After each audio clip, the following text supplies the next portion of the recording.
Hello, ladies and gentlemen, Forrest Whopper here, and welcome back to another live stream. Today we are finally finishing off the second half of The Legend of Zelda Ocarina of Time manga story. In the last part, it involved the young Link side of the story. This time, we will be delving into the adult Link side of the story, with a few flashbacks here and there revolving around the young Link story. So, yeah. In any event, this will be the second and final part of this book, which afterward I will be revealing the next two books that I'll be reading. And I say two books, but I'll still be reading one because I finished the first book and I'm now in the process of reading the second book, and I'm actually halfway through that story, but that's for later. This is now. So, join along for the ride as I do my best to read The Legend of Zelda Ocarina of Time, Part 2. Is it puts here?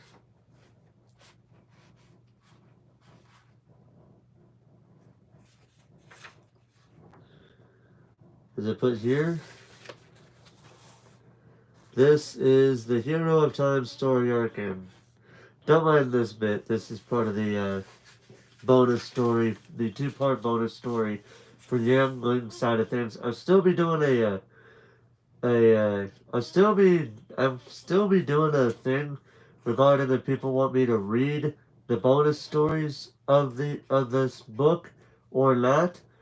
But for now, we're just gonna finish the main story, and then maybe next week, alongside reading the next book that I'll be reading, I read the bonus stories for the Ocarina of Time, because that book, the second book that I'll be reading, actually was a pretty fast read. But either way, let's get started. See if you guys can see this. Chapter 1. Hold on a second. Chapter 1. Sword of Legend. The Master Sword.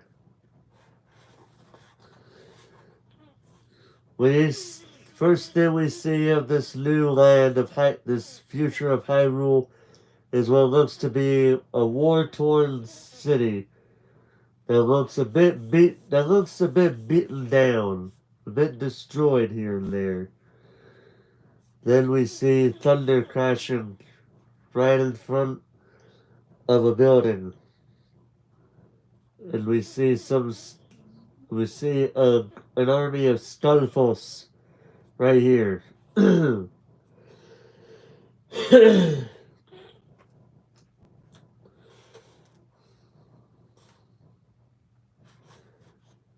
And then a Hylian soldier standing in front of them, ready to do battle, says, "No! Someone has to stop you monsters from fouling the great kingdom of Hyrule!" Suddenly, he gets struck and he screams out in pain. Astolfos looks to him and says, "You'll have plenty of us to fight in the underworld." The Hylian soldier looks in horror as the Stolfos tries to land a killing blow, but then somebody blocks his strike. "Ugh! There were survivors in the castle," says the Stolfos in shock. Hey, don't mind the background noise, that's my heater going off. Don't mind it. If it gets a little too loud for you guys, let me know and I'll turn it off. But anyway, in the meantime, Link holds the Master Sword in the same way as the Stalfos. And he looks over his sword and says, the only one going to the underworld are you guys. And he slashes him all over, and he slashes the Stalfos to bits and pieces. One Stalfos realizes and says, that sword. We see a shot of the sword, then the shot of the shield, and a full picture of Link in his adult form.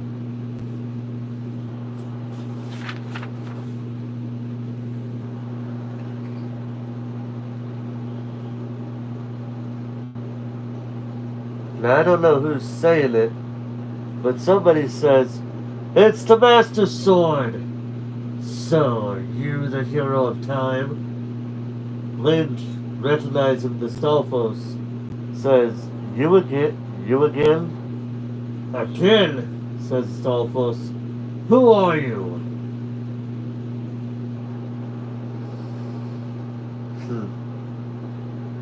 Then, the Stalfos, after asking the question, realizes who he is. You can't be that brat who crossed me 7 years ago! Link responds with, yes, back then, I couldn't do anything against you. But now, with a bit of a smile on his face, he says, I'm not a helpless child. And the Stalfos, not feeling like he's calling a bluff.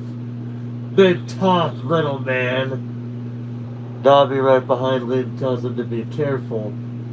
And then a battle ensues between Link and the Stalfos. As the Stalfos and Link trade blows with their swords. And the Stalfos tries to swing at Link but misses. Link sees an opening, and he proceeds to slash into the Stalfos. Like so.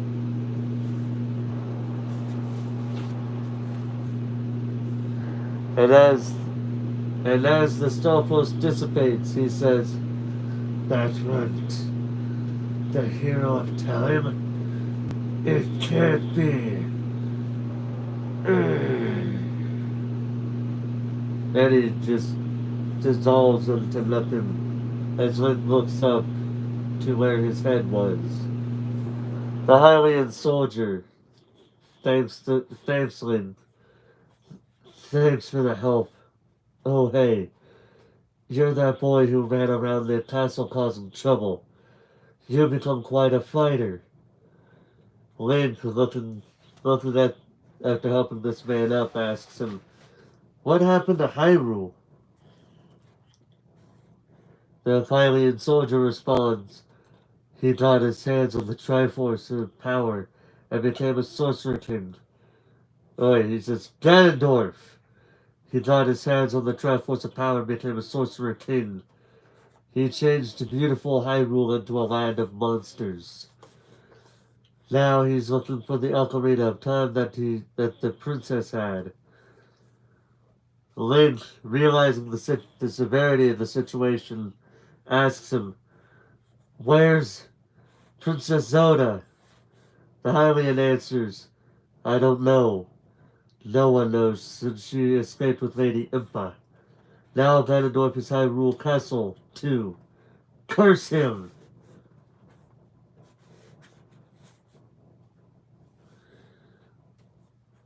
Link then says, the castle? That's where I'm headed.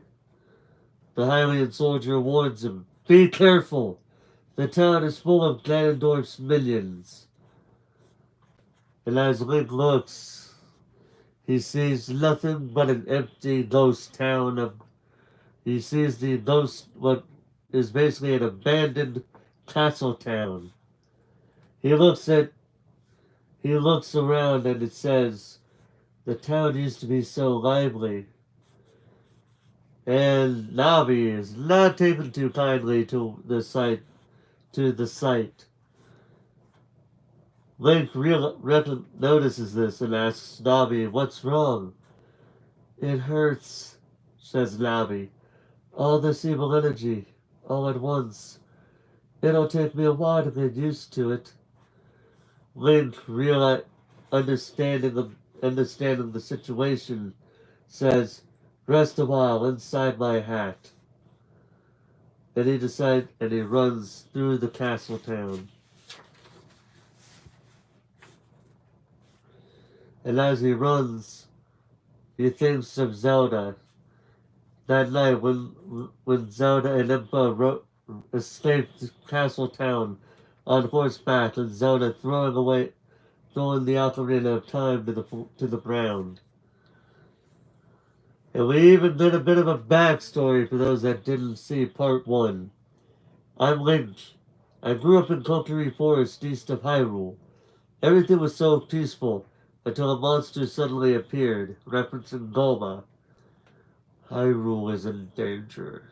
You must go, Link," says the Great Deku Tree in this flashback.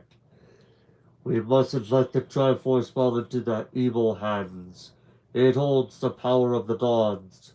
Take the Kokiri's emerald to Hyrule Castle and present it to Princess Zelda." I did what the Great Deku Tree asked and left for the forest for the first time in my life. Then I met Zelda,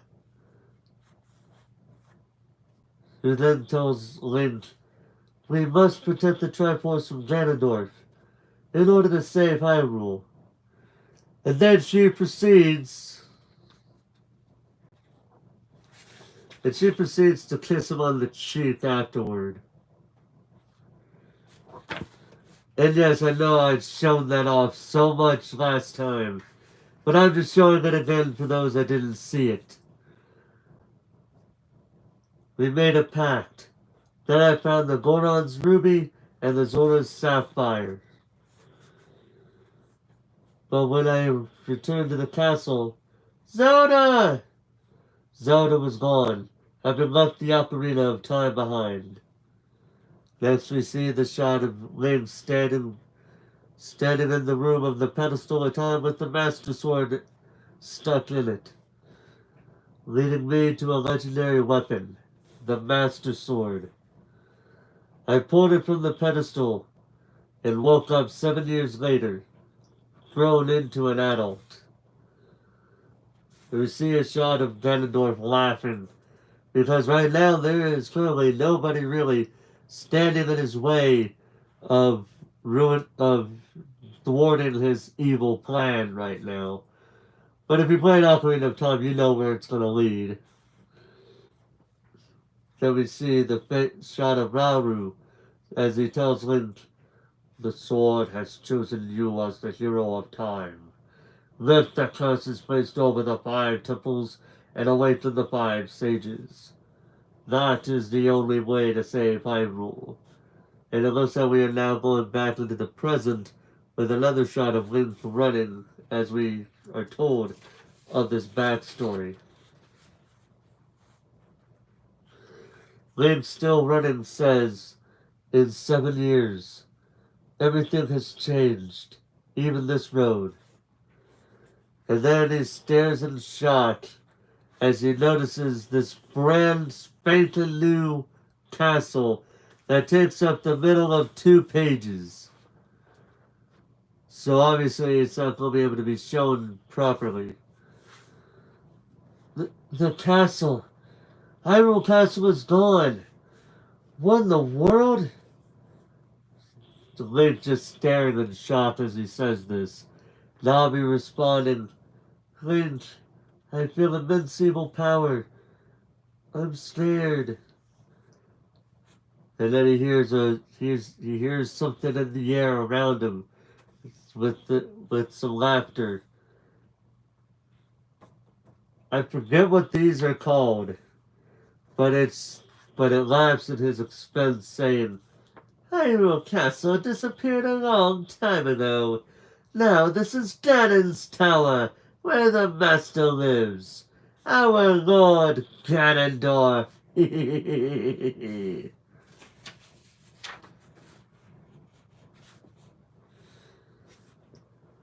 Link, very upset about this, that's angry, and slices him as he says, "Get lost!"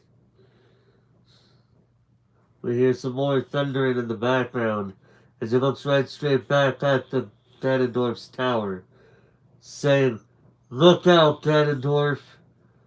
But suddenly he goes down to one knee. Huh? I'm suddenly exhausted.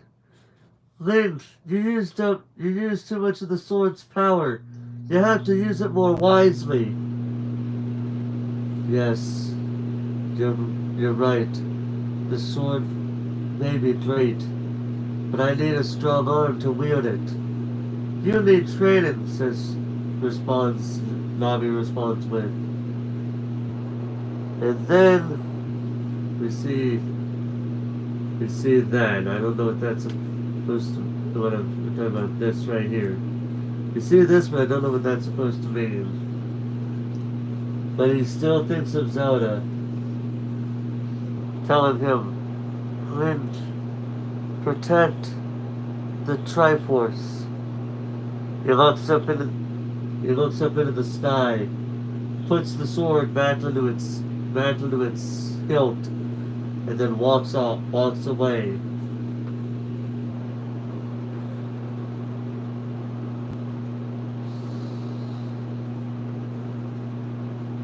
So on their way, in the middle of their walk, going into that bit now, Link just stops suddenly. Navi notices this and asks him what the matter is. He stops so suddenly. Link, in a shot in the sky, says, "Oh, I was just thinking that even the scent and the sunlight on Hyrule Field are completely different than before." Covering one eye, he says, "How would that happen to Hyrule while I was gone? I'm just a little shocked."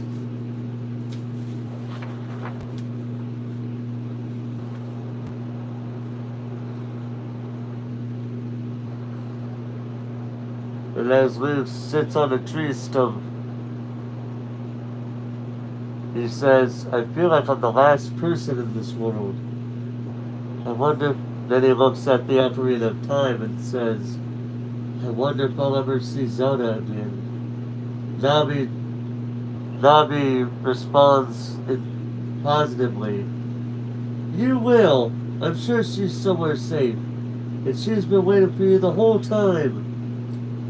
Play the Ocarina, Link. Maybe Princess Zelda will hear it." Link smiles and says, "Okay." And he plays the Ocarina of Time. As the sound of the music travels through the air, we see the sight of a mysterious person. If you played, like I said before, if you played Ocarina of Time, you know who this is. But if not, you will know soon enough. This mysterious person says, "I haven't heard that in a while." The song of old passed down through the Hyrulean royal family. The sound of the Ocarina. The sound of time itself.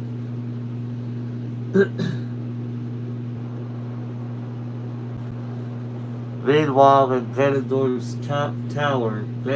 castle-sized tower, he crushes the Ocarina that he took from Link during the Ocarina, during the young Link's story. He crushes it, and in frustration he says, "This is not the Ocarina of Time. It looks like it, but it's different." Then he sees a flashback of him staring down at Link when he was a child. "You tricked me, boy," he says angrily. And then we get this picture of Link.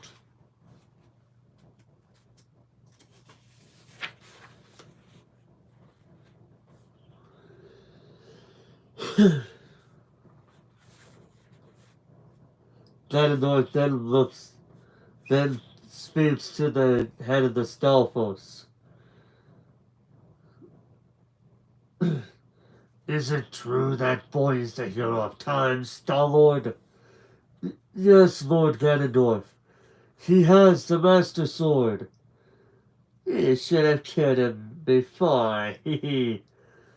Does he have the Ocarina?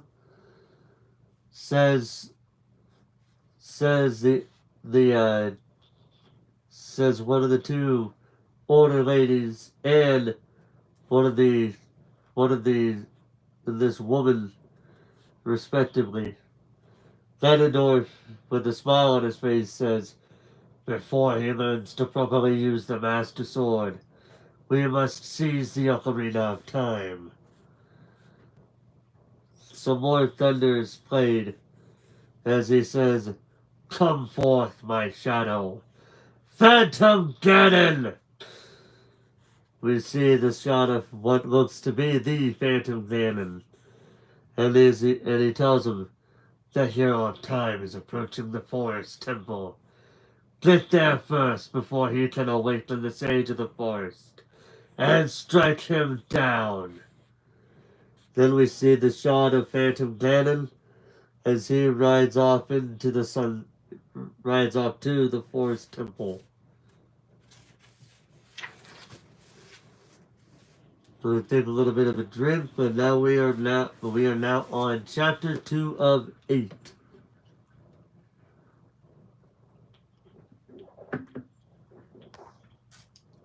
It should also be duly noted that I will not be able to read too many chats, too many comments in the chat, because I will be reading the book.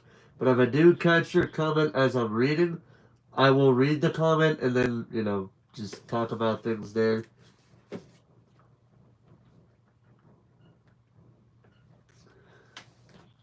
But yeah, that's all I'm gonna say about that. So don't feel like I'm ignoring you if I'm reading the book, okay? Don't, because that's not my intention. I don't intentionally ignore people. It's just that I'm reading the book and it's going to have my full attention unless I choose to look up at the screen or look at the screen. And if somebody happens to be posting a comment as I'm looking at it, then I'll read the comment. But otherwise, I will be focusing on the book, just so we're all on the same page here.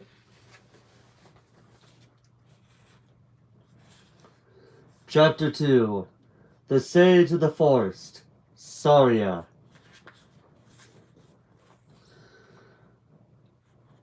The next time we see Link, he is training with the Master Sword. Navi cheering him on. "Keep it up, Link! Faster!" And Link is still practicing with the Master Sword. That's pretty much all he's doing on these bits here. Hello, Sonic. How you doing tonight?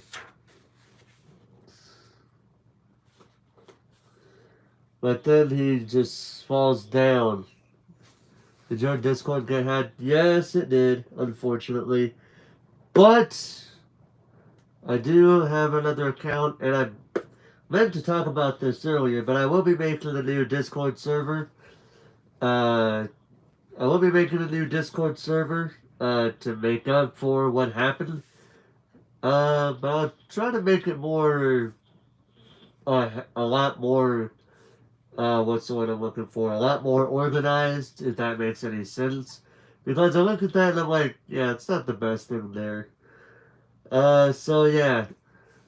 If you guys want to know which one is my actual account, it'll be the one that was made a lot more recently. Because the other one was from 2012, I believe.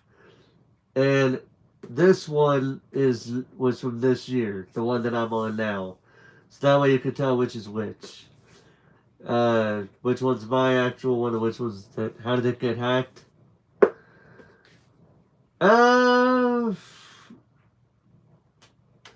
Bullshit ways, I'll tell you that much. I'm not going to go into full details because it's not going to really change anything. It's not really going to change anything because a hacker tried to. Uh, the hacker tried to uh, get me to pay for it, which I know is a lost cause anyway. Because I mean, dude, I know enough. I have enough common sense to know that even if I were to pay this quote unquote fee that they wanted me to pay, they would still not give it back. I know they wouldn't. So I'm fed up with with that person too. I even told him, unless the next word coming out of your mouth is that you're gonna give me the exact email and password that you used to get into my account, uh, I don't want to hear another fucking word. Ironically, I haven't heard another word from them since. So that's pretty much me telling them they had no intention of doing it. So I'm moving on with my life. But I did want to make it known that my original Discord account was hacked. So that way if people receive these DMs from my old account, then of course it's not me. It's somebody else pretending to be me, trying to make me look bad. So that's why I made that community post to let people be aware of that. And I was in contact with a friend of mine who actually was a victim of this person. Thankfully, they were smart enough to know that it was a scam, what this person was trying to get them to do.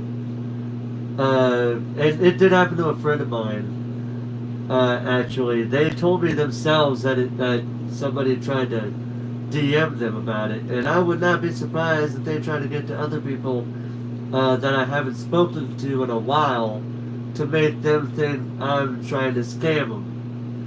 So that's why I made that community post to let people know, yeah, this got hacked.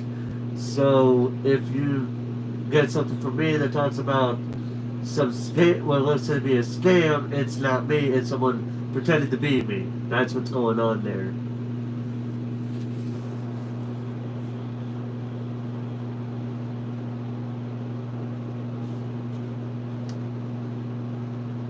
But, like all things, we will move on from it. It's bullshit, but the show must go on. Getting back to the book, we see Link getting down on his hands and knees, tuckered out from training, as Navi yells at him. No, no, too many openings! Link shouts back at Navi. Be quiet, Navi! How can I concentrate? What? Navi yells. I'm just trying to help.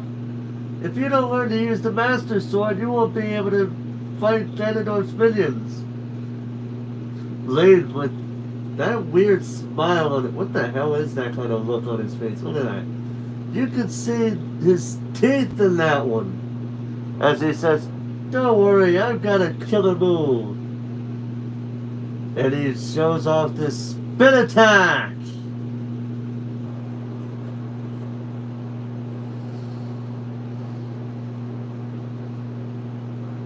And Link, a bit showing off a little bit here, says, how about that for massive destruction?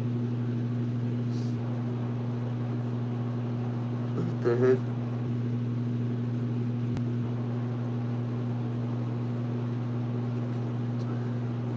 But as he does so, Navi says, Link, the bugs want to know if you plan to cut down all the grass in Hyrule. And he notices these bugs around his... Then he notices the bugs around his feet getting a bit angry at him. So Link headed off to the forest temple.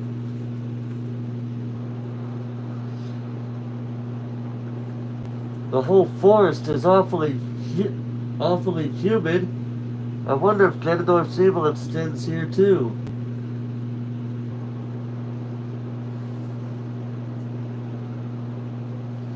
Yeah, but who's saying that though? I can't really oh, it's... Okay, so I think that's Navi saying those lines. And Link says, the sage Rauru said I have to break the curses on 5 temples and wake up the sage sealed in each one. If I combine my power with that of the 5 sages, We could beat Ganondorf's sorcery. But as Navi swings a little bit forward, she notices something and says, "Link, look!" And you see what appears to be the village of the Kokiri. It's Kokiri Forest. We must be getting close. Let's drop in before we go to the forest temple, Link says excitedly. Then he says, "This sure brings back memories." Hello! That's strange. It's so quiet, he says. And he hears rustling and he hears some rustling right here where my finger's at.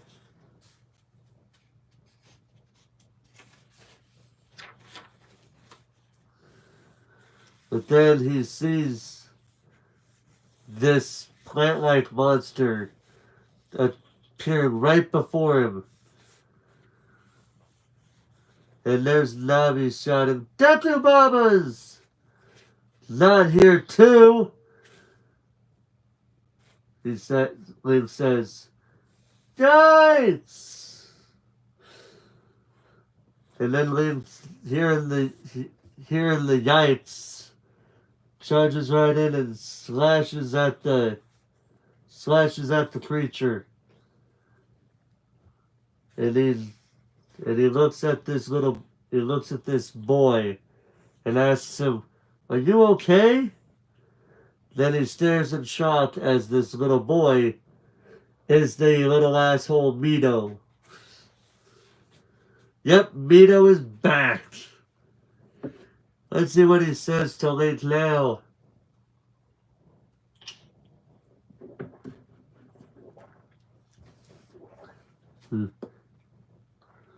Hello, Go Crazy. How you doing tonight? Had no idea this book existed. Thank you for sharing. Oh, you can actually get this book as well as some other Zelda manga. I actually have. Let me show this off real quick for you, because we are at a bit of an interesting stopping point here for you. Let me show you this.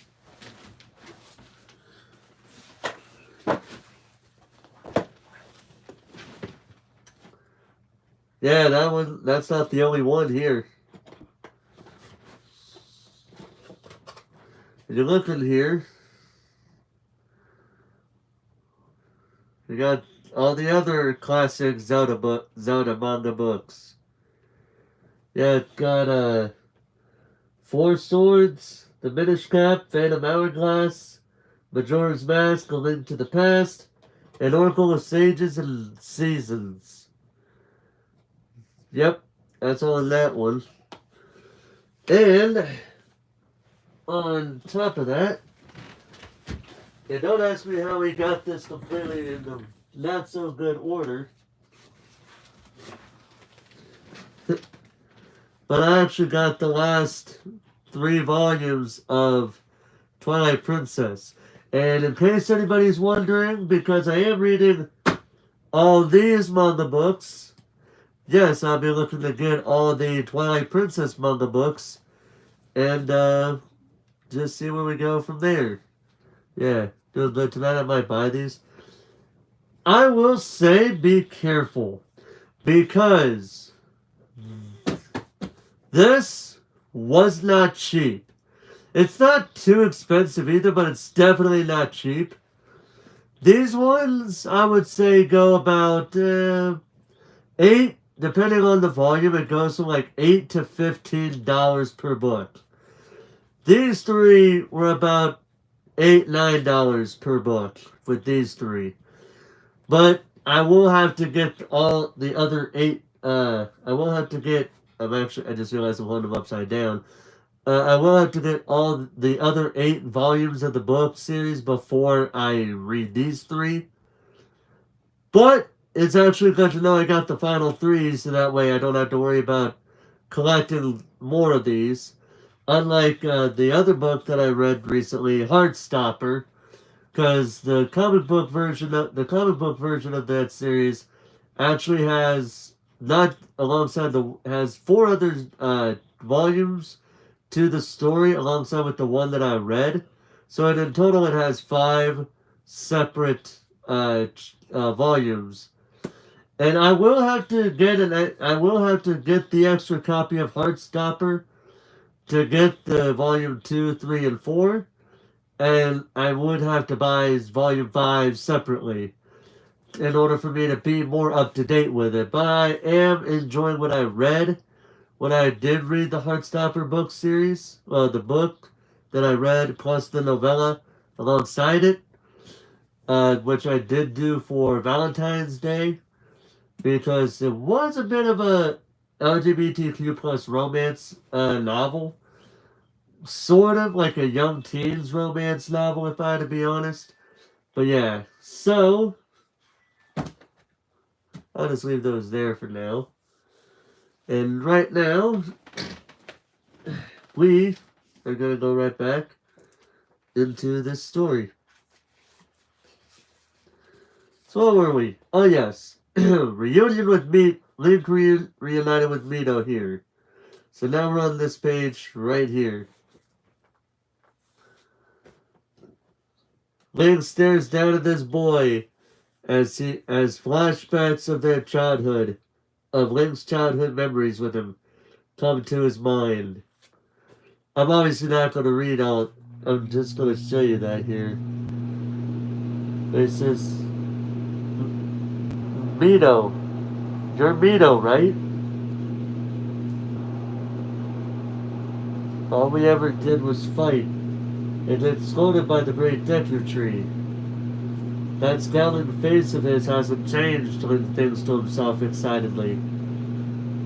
Wait, why is he still a kid? Mito interrupts him immediately.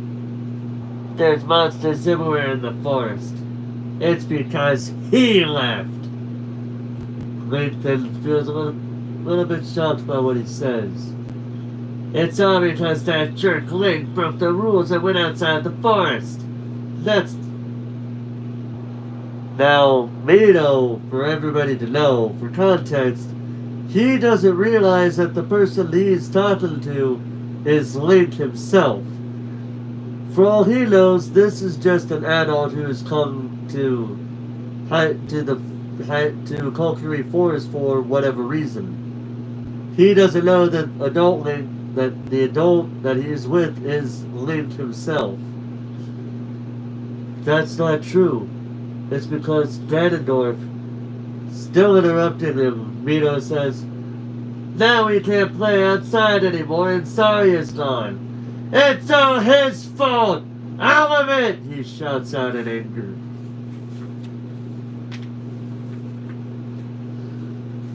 Getting a flashback of Saria, he wonders where... He says, Saria? To himself. Grabbing this boy a bit too roughly, I might add. He says, what happened to Saria? What's it matter to ya? Mito asks him. Then he breaks out of his grip, out of Link's grip, and runs. Link shouted behind him, wait! The Kokiris and Navi right behind him says, the Kokiri are a race that never grows up. And they now run into the forest. Link's still running after Mito as they approach the forest temple. Suddenly, what do you call that? I haven't played much of Ocarina of Time recently to know what it is. I think they're called Wolfos. I could be wrong with the name, but I think they're Wolfos. But anyway, so this creature suddenly attacks.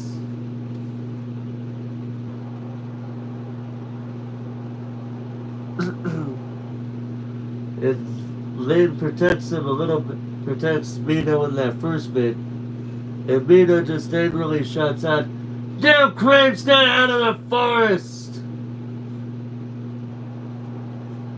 Then Link saves him. That's what happened. Then Mito wonders, why did you? What gives? Then Lynn plays Saria's song. Mito in shock says, "That song. Saria always played that. Do do you know Saria?" And then the two of them just stare at each other.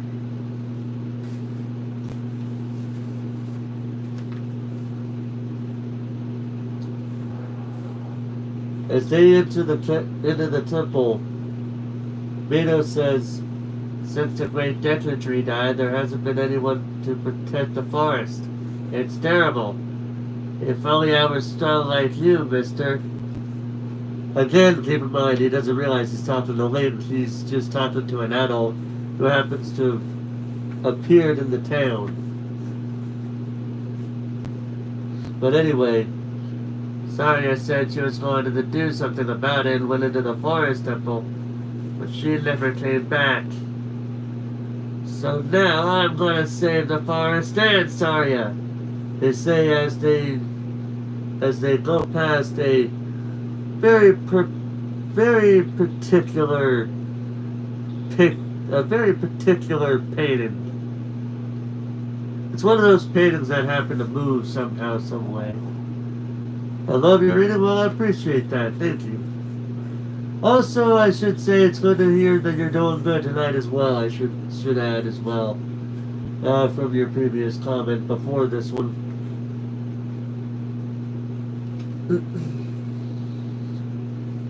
But now feeling a bit angry.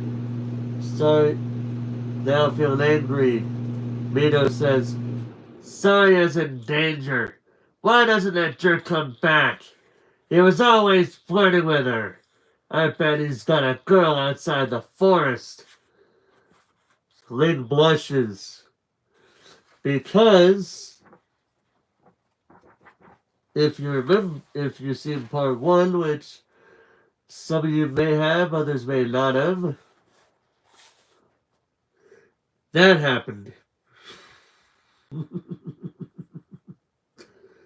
Yes, every time somebody makes a reference to this moment or something happens, I will be referencing this moment every single time. And yes, that does happen in the manga, otherwise why would I be showing it off? Surprisingly though, people would probably complain, well, why doesn't that happen in the games? Hardware limitation. And since they did the remake, they did a remaster on the 3DS, they decided not to change it up in any way. They just kept it as is. And I mean literally, they kept it as is.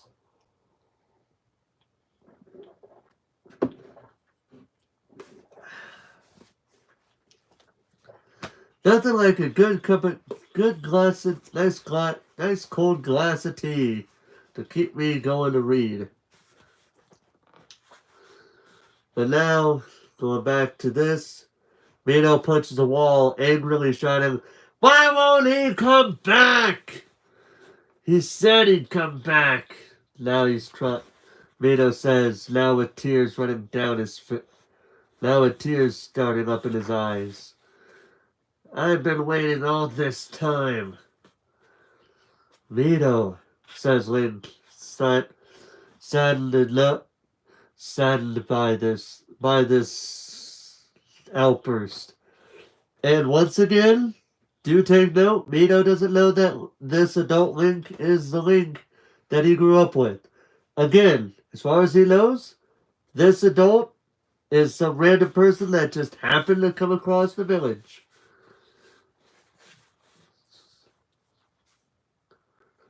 "Don't worry.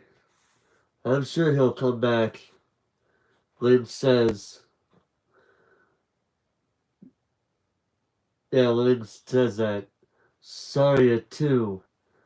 But then Lynch looks like he's looking behind him, and suddenly Phantom Ganon comes out, and Lynch shouts, "Get back, Mito!"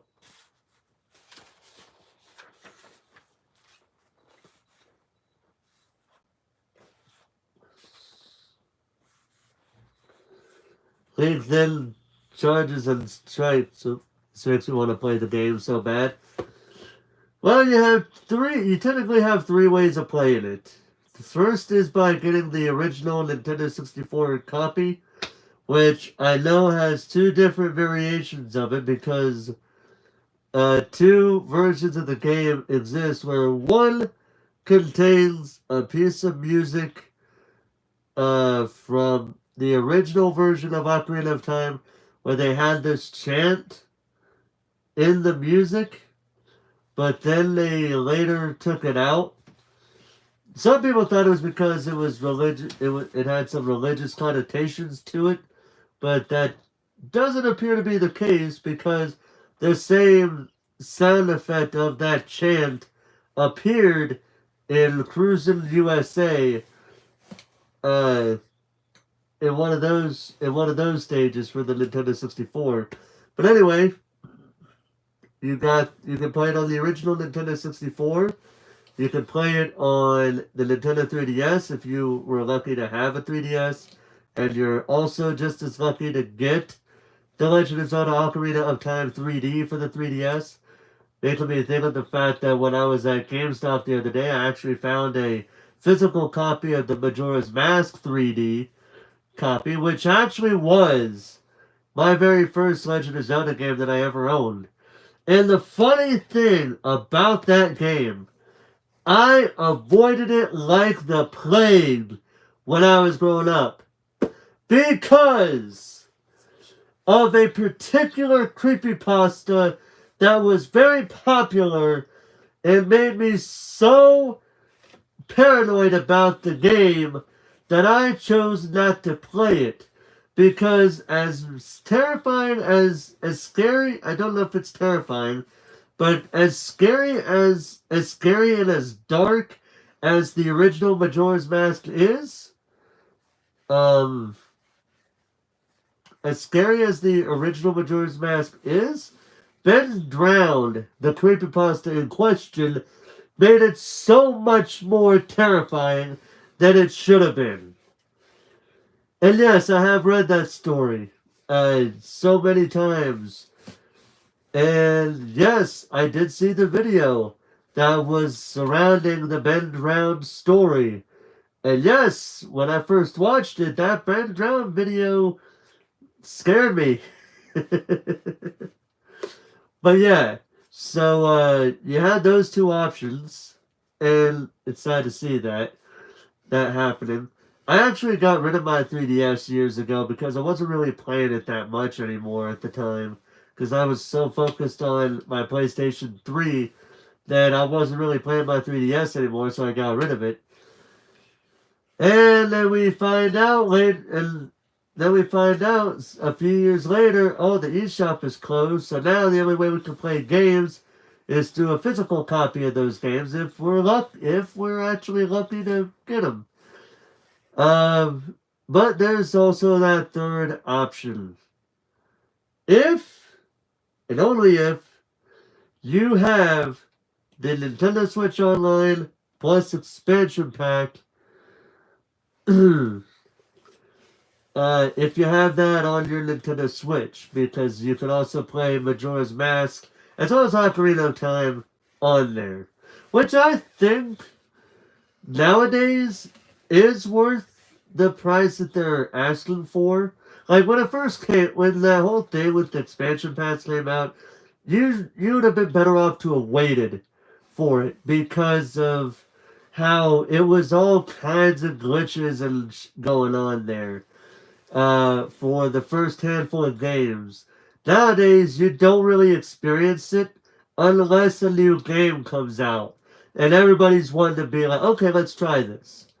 I mean, just recently we had a collection of rare games that are on the Nintendo Switch Online plus expansion pack. We had I think it was 5 rare games on the SNES, and then just one Nintendo 64 game, which I guess we could also go along with the one that came out a few months back with Jet Force Gemini, and the one that came out, I believe it was last year, Banjo Kazooie. So yeah, Those are the only three ways that I know of.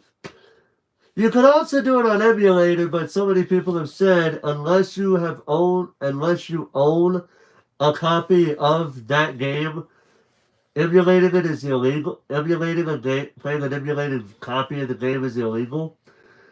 But I got a question. Unless you're really willing to do a deep dive on a person, how would you know if they bought an emulated copy, if they bought a game that they're emulating? Like, dude, I can tell you right now, like, dude, I have in my possession games like, see, didn't know about the Nintendo Switch, definitely took on some of those older games. Yeah, but, I mean, dude, I got a sort of bootleg copy of Pokemon Fire Red version. It's like cheaply made compared to the actual Pokemon Fire Red game.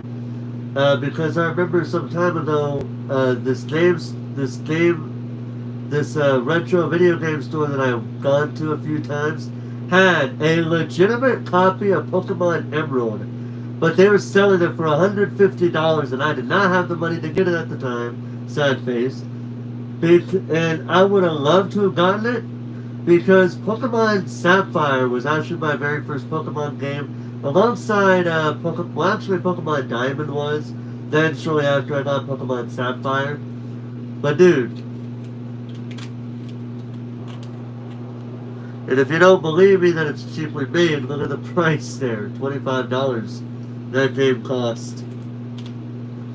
And the crazy part of this is,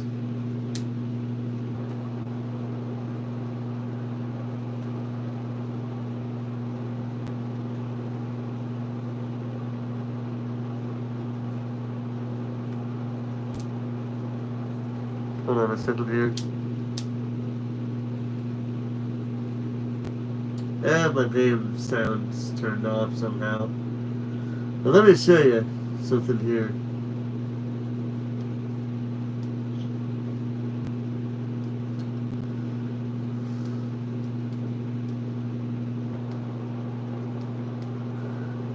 You wanna know how some people could probably say this really was bootlegged?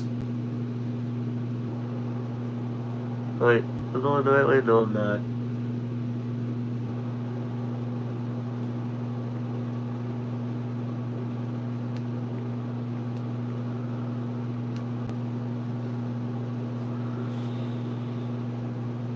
Yeah. That actually did happen to me. I managed to capture a shiny Rattata at a point in the game when I had Pokeballs in my inventory. Let me just state for the record, this happened off screen when I was doing those Fire Red Leaf Green video, when I was doing the Fire Red series, and I might go back to this again. But let it be known, the odds of me running into this was very slim. Nowadays, base, like the regular version of, shiny hunting, they appear in 1 in 4,096 chance. In this old game, these things you would have a 1,008 or an 8,192 chance of running into a shiny, and I happen to run into a shiny Rattata at level 3. That, to this day, is the earliest I've ever gotten a shiny Pokemon. But this isn't my first. My first shiny Pokemon was actually a Shellos. But like I said, alongside that game, I also got this one. Super Mario 64 DS. And if I'm gonna be completely honest, I honestly would probably prefer, as much as I know this game has so much more things added to it, I would probably prefer the original Nintendo 64 version over this one, because the controls are kind of weird with how the control setup works for it. But that's just me. But yeah, I do have this copy of the game. And that's I just wanted to play Mario 64 on the go.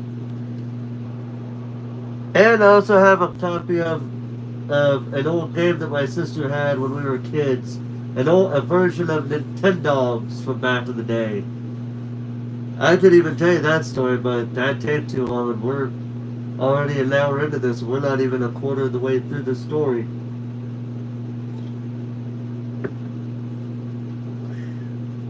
But yeah, long story short, my sister and I both wanted the Nintendo DS. We even picked our two games that we wanted. She wanted Nintendogs, I wanted Pokemon Diamond. Because Maryland was playing at that time, around that time when I first seen it. So I wanted it. But unfortunately, my parents were not able to get us both a Nintendo DS. So they basically decided that my sister would get the DS. We would both get our DS games, but she would get the DS. I would get a Game Boy Advance, which this is the exact Game Boy that I've had to this very day. Alright? This is the very Game Boy Advance that I got all those years ago. I was not able to play with this until recently. And the only other game that I have that would play this game is this one. And this is a game that I honestly do not like. It's too different from the regular Yu-Gi-Oh games. It's too different for my liking, and I did not like it, and I still don't like it nowadays. It's terrible. I don't like it at all. Made no sense to me. But anyway, yep, that was part of my childhood, and I'm sticking to it.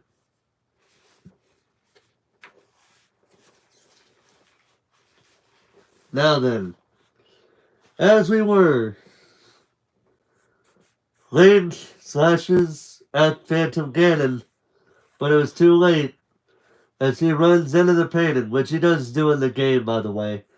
He runs into the painting, says, "Huh? He's in the painting?"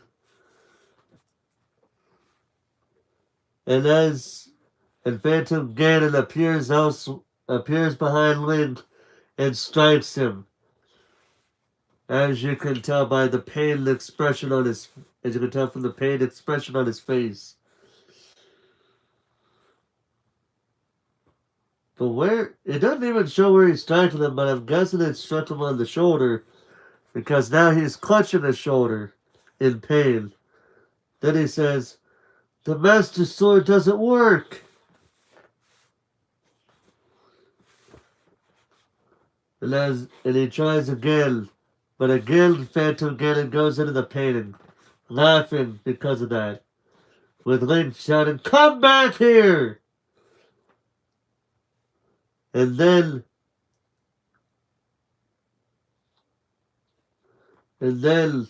Phantom Ganon appears right in front of him.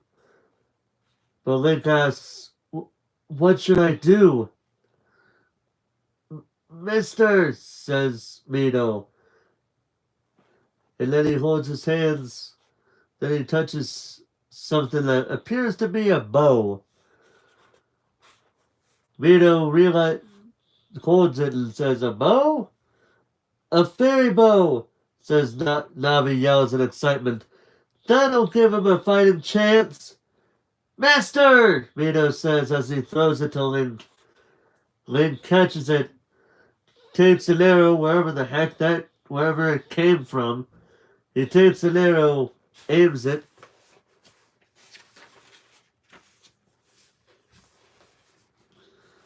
Still aiming it, trying to make sure it points directly at the Phantom Ganon. No! Link fires the arrow into Phantom Ganon. The attack is successful, and he fizzles away, just like that. But then suddenly, Saria appears. She says, Link, thank you. Now Kokiri Forest will return to normal. Saria! Saria is still looking on. Now that the seal is broken, and I can reawaken as the Sage of the Forest. Link asks, You're the Sage of the Forest? She answers, Yes, but while I no longer live in the same world, still I can help you and Hyrule from now on.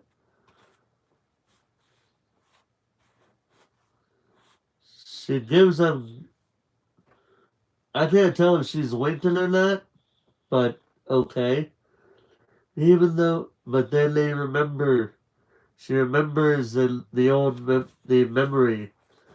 Even though we're apart, we will always be friends. She says as she thinks as the memory of the two come back. Link smiles and says, "That's right." Saria smiles, and then she fades away. Meanwhile, Mito I'm guessing he just got knocked out or something because he's on the ground.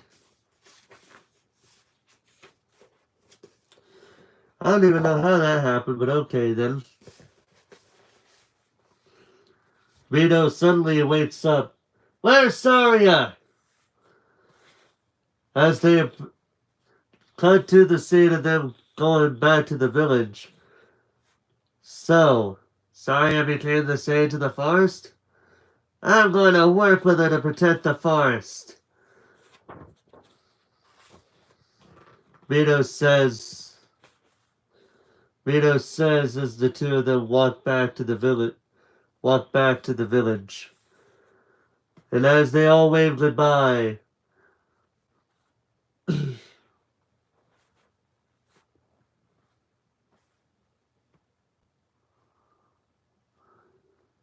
like I said, the Kokiri Forest villagers wave goodbye to Link. Again, taking note that not a single one of them realizes that the adult that they just waved goodbye to is Link. I'm just letting that be known for all the people that don't know why they're saying Mr. and not Link. Because they don't know that this is Link. Okay, they don't know that. But Mito does say when that guy was fighting, he reminded me a lot of Link.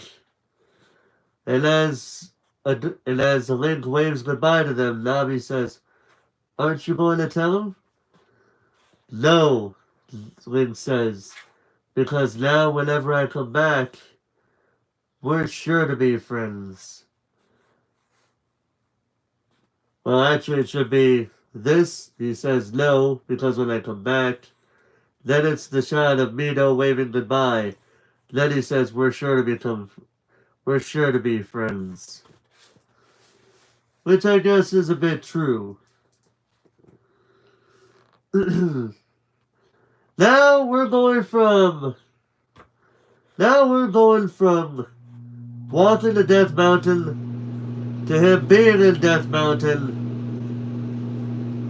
with a shot of what appears to be what appears to be an enemy, which some of you may recognize if you played Ocarina of Time.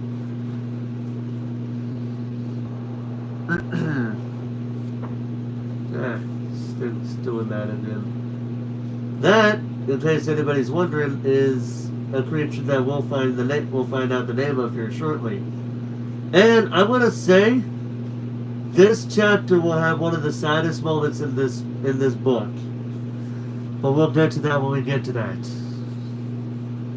But anyway, we see a creature, and then we see the Goron afraid. Get him, Goro!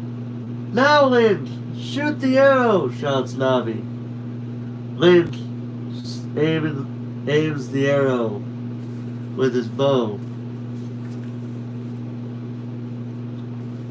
And now we are going into chapter 3 of 8. We're almost halfway through it. I'm going to take a drink though.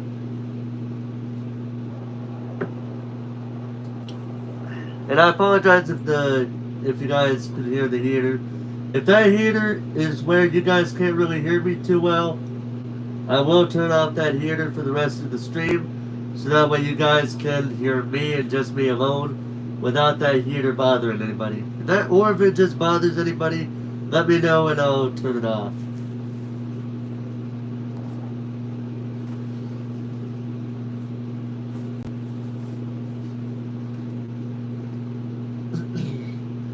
As we see the opening of chapter 3. As we see the shot, I should say, of Link and this creature. We see chapter 3. An old and beloved friend.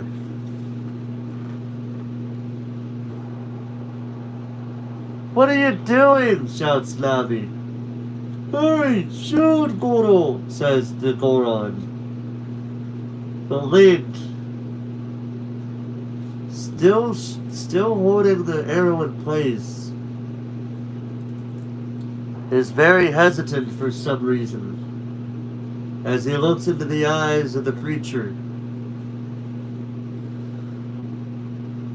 But this creature sees him the opportunity of Link taking too much time, starts to build up to an attack. And Link is shocked by this as someone shouts, Link! Look out, Link! That most likely being Navi.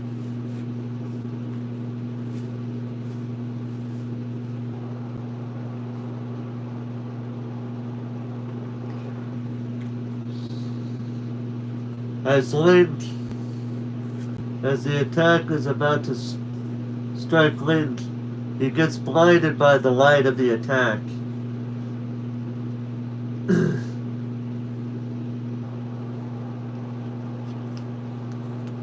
He slips and falls as Navi yells after him. Link!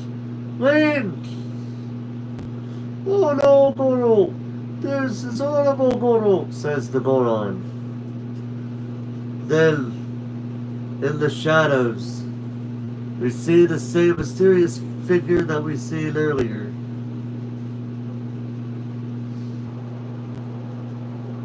Next, we see the shot of a baby baby dragon. Shut up, Joey. Shut up, Joey / Janochi. This is different. This is not a baby. This is a baby dragon, but this is from a different series. Shut up. All right. Anyway, as he pictures this baby dragon, somebody is saying Link over and over again. Next we see a shot of Link as he has a bandage on his face. And then he hears someone plays their harp. Link even acknowledges this. Music. A harp? He looks, and he sees this mysterious figure playing with the harp. Link sits up suddenly and asks who the person is. The person responds, I am Sheik, the last survivor of the Sheikah.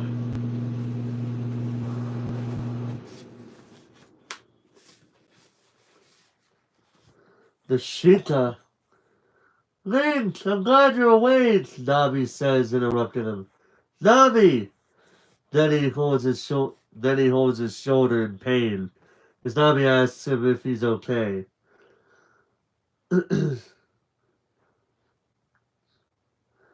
Then Saria, what? Sheik, gotta get the names right for us. You played Legend of Zelda games before. You should know who that is by now, and they even just said who they are. Get it right. Anyway, Sheik then says, you wouldn't have made it, except that you're wearing that Goron clothing. Which, for context, the clothing would be red. See, in the Ocarina of Time, for those that are curious, Link wears three separate color tunics. You have the green tunic that he starts out with. Then you have the red tunic, which protects him from um, the heating element, and it gives him a lot more time in those very hot parts of the game, the very hot locations.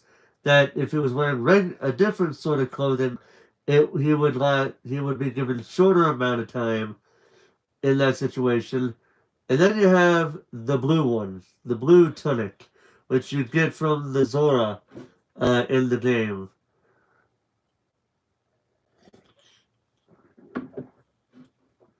But if I remember correctly, it's mainly used in the aforementioned water temple. The infamous water temple that even those that probably have never played Ocarina of Time have heard of it, and they're just like, this is too convoluted. This is too much of a puzzle game. It was that whole area was so bad in the original version that on the 3DS version, they actually had to add a few things to make it more easier for people to know what they're doing. Because in the original version, it was basically like trial and error. And not very many people had enough time. Everybody was like, ain't nobody got time for that. Seriously, people were like, I bet people were like, ain't nobody got time for trial and error. We gotta get through this thing. We gotta get through this temple.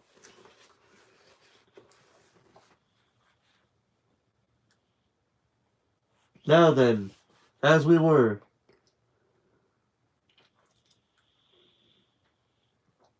Link, looking at the bandages looking at some bandages on him, asks, "Did you bandage me up?"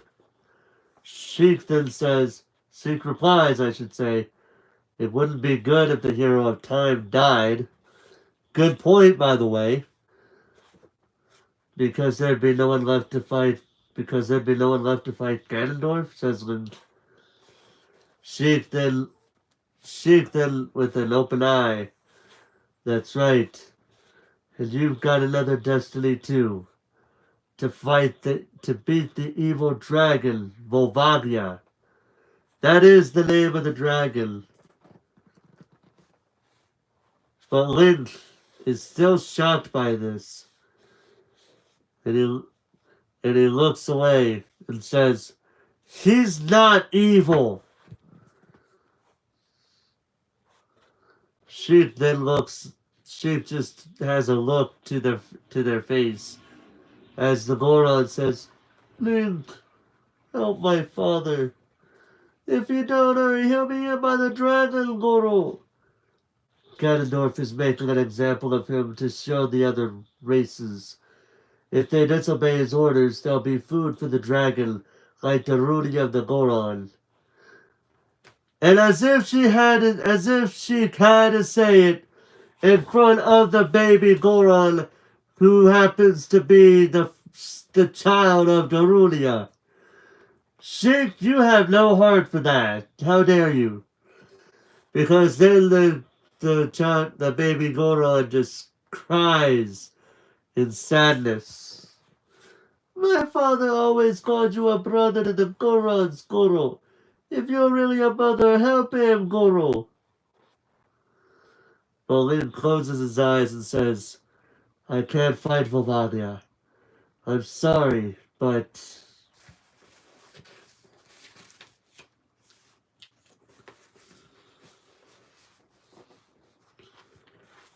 Sheik then cuts in. The only way that you will break the curse on that dragon, still strumming on the harp, is to kill it. That's easy for you to say, Link shouts out. There must be some way to make him remember me, Link says to himself. Come, Sheik says, and Link follows Sheik, and this is the sight we see, right there. The Gorons, Link shouts. Goron City is... If he is allowed to carry on like this, Death Mountain will have a major eruption. And not just here, but in the Kakariko village and Hyrule Field as well. Everything, Sheik says, will be buried by the lava. Link then realizes the severity of the situation, but he still thinks back to when he was a little boy. He was in the castle town 7 years ago. Now we're gonna get the backstory as to why Link is very hesitant on doing what he believes is the unthinkable to Volvania. It was soon after I'd left the forest. Next we see a Link walking Castletown, and he sees a baby dragon in a cage being sold for what is really a low price of 70 rupees. Link takes notice of this dragon and decides to buy the baby dragon. But as soon as he gets near it, the baby dragon growls at him. Why he didn't think of trying to be friends with it before he bought it is anybody's guess. But then again, you also think about what's the book? Harry Potter and the Sorcerer's Stone. How Hagrid had the baby dragon that he originally named Norbert because he thought it was a male dragon. It was a boy dragon. But then we find out later on, not really. But we'll get into that when we get to that. And yes, in case anybody's wondering, yes, I will be reading the Harry Potter books. When I said I was going to be reading all the books that I have, no exceptions, I meant no exceptions. And on top of that, I grew up with the Harry Potter. I don't agree with all of what J.K. Rowling has said, but I grew up with the Harry Potter books. All 7 of them, plus the 8th one that was turned into that was a screenplay. You have the original Fantastic Beasts and Where to Find Them, plus the 2 screenplays based on the two movies of that those screenplays are based on. The only one that I don't have is the one book that is hinted at that's talked about in the Half-Blood the Deathly Hallows, the one that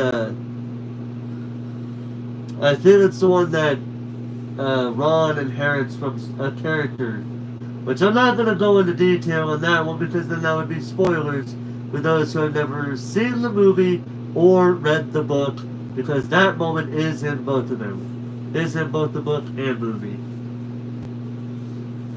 But getting back to the things here.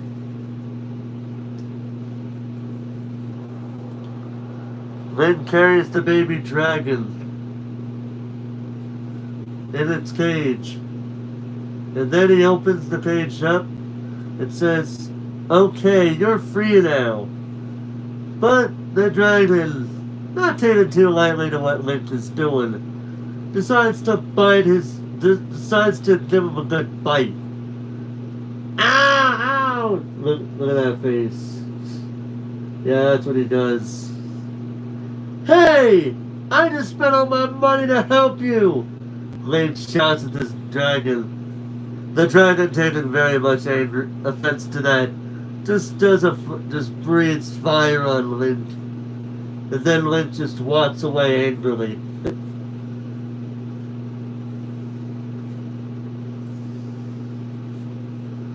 But as time goes on, Navi notices something. It tells Link, the baby dragon is following you.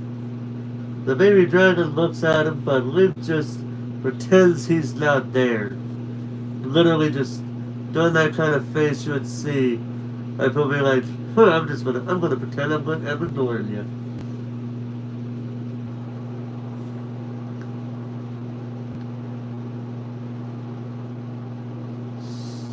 So then, Link notices he's still there, says Navi.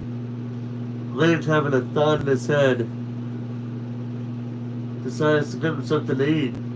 He gives him a bit of the fish that he had cooked, but the baby dragon had other ideas and just takes the whole fish for himself. And Link very angry about this.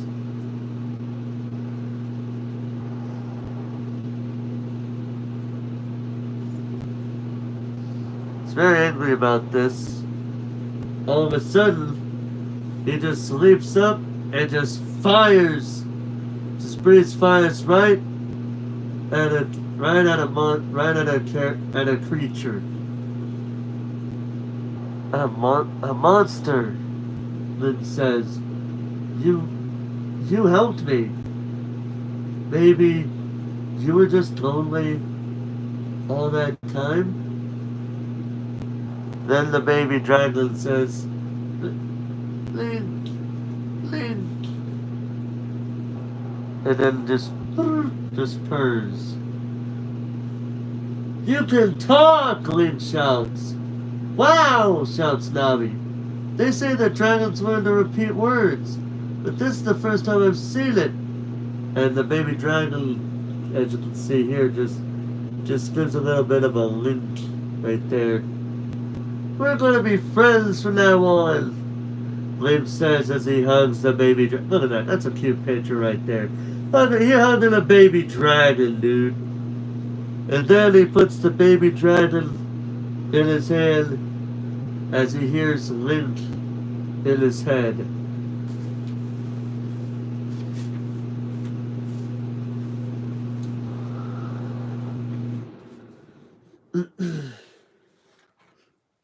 He still hears the sound of his name being heard. As suddenly,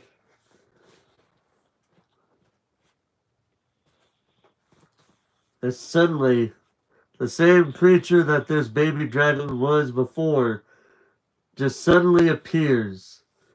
And Link eventually notices this as he hears so many things going on around him, with Navi shouting, Link, the volcano is about to erupt! And one of the rocks hits the Goron. Right there, as you can see. Volvagia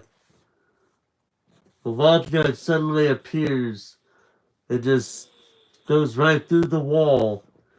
And then his eyes gaze upon Link as fire erupts in between them. Link shouts at him, It's me, Link! The dragon looks at him, and Link shouts out, Remember me!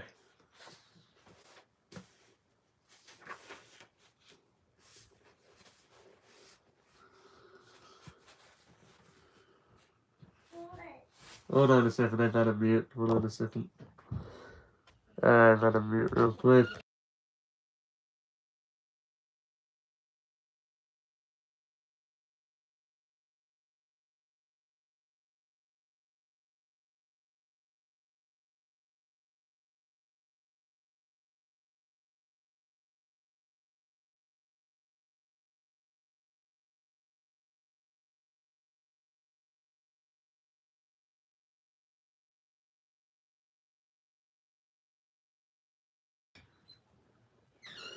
Okay, if you guys accidentally heard that little boy's voice, that was a family member.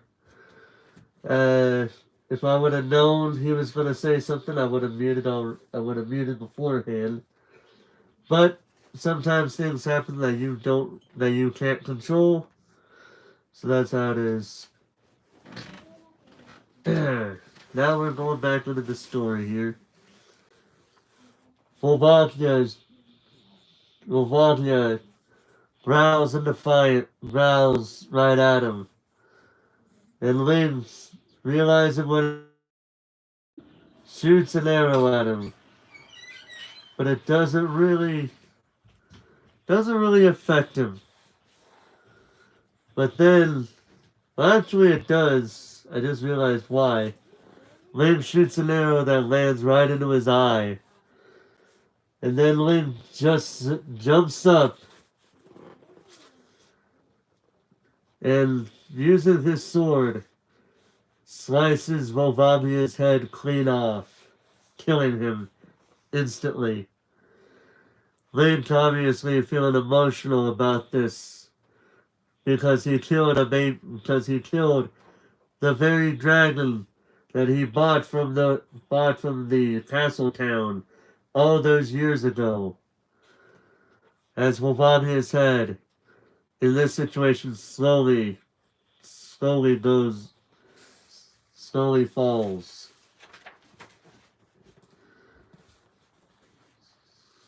And it finally hits the ground. The Goron's running away. But then Volvagia's eyes go from the evil look it had to that of the look of the baby dragon from those years ago. And as the dragon tearfully cries, it says its final words. And then it just blows into dust, blows into the wind. And as it does, Link just has this look on his face.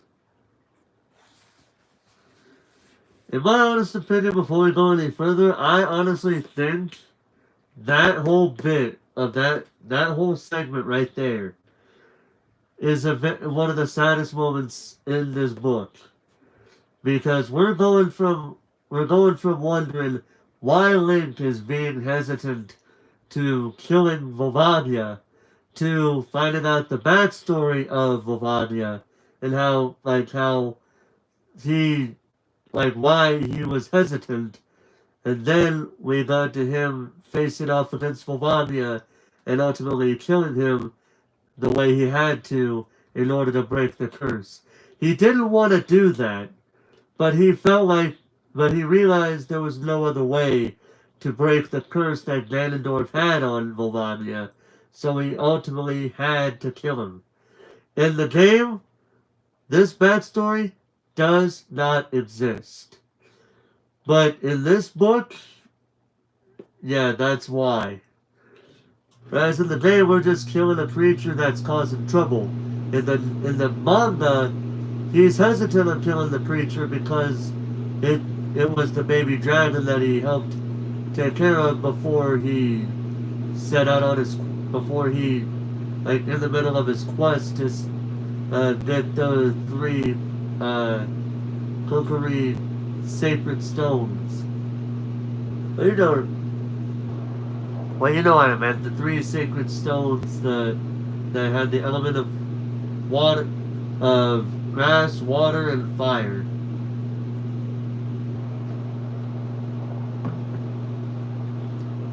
Although I don't know what kind of, I think, yeah. But anyway.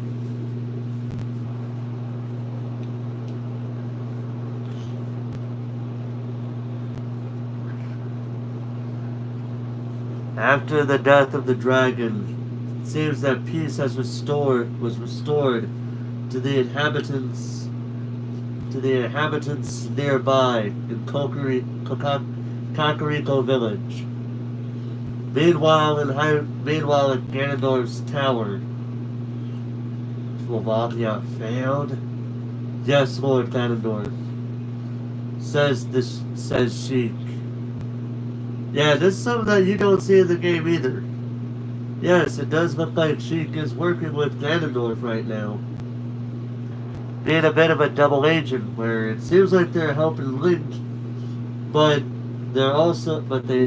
Sheik is also on the side of Lord Ganondorf. It's like a double agent kind of deal. Now, actually, when I say double agent, it's like an Emperor Palpatine kind of deal. If you've watched the Star Wars series episode 1 through 6, you will know exactly. If you watched Star Wars episodes 1, 2, and 3, as well as the Clone Wars, you will know exactly what I'm saying here. Palpatine was literally like the definition of a double agent before it was revealed. Before it was ultimately revealed the kind of person who he really was. Which, if you've seen episodes 1, 2, and 3, you know what it is, but if you haven't, I'm not going to spoil it, okay? But anyway, Sheik says, but killing his old friend has hurt the hero of time deeply. Now is the best time to confront him. However, Ganondorf has other ideas. Sheik, keep watching him. You still haven't discovered where Princess Zelda is hiding. We've scoured the land, says Sheik, but still haven't found a trace of her. Capturing her is your top priority. Understood, says Ganondorf. We cannot let those two find one another. Your wish, Sheik says, is my command. And then we see a close-up shot of Sheik. So now we're wondering, where does Sheik's loyalties lie? Is she wanting to help Link? Or is Sheik pretending to help Link, but still keeping a watchful eye on him and reporting back to Ganondorf in a double agent sort of way, where it seems like she's helping both parties out, but she's really helping one out more than the other. But currently we don't know which side Sheik is on, because she's helping Link, but Sheik is also reporting to Ganondorf about things that Link has done. But meanwhile, we see a shot of Darunia as he says, "Thank you, brother. As the leader of the Gorons, I thank you." Father, you're the sage of fire, Guru? Mister, you're so cool, Guru, says the Gorons. One to Darunia, the other to Link, as Darunia says, however, this aid has also caused you great pain. And Link does have a pained look on his face, as Darunia says, I understand how you feel. Stay here and cool your head. If your emotions erupt, you'll never defeat Ganondorf. You're right, Darunia. But says Link, I will never forgive Ganondorf. As the memory of the baby dragon comes back to him.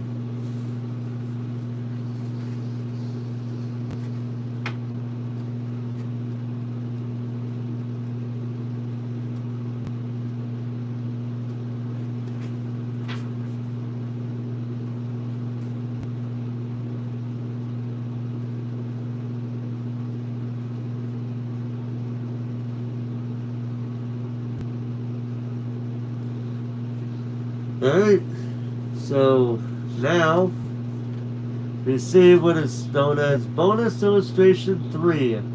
Presented another rough sketch done before the series. It's unusual for him to hold his sword in his left hand.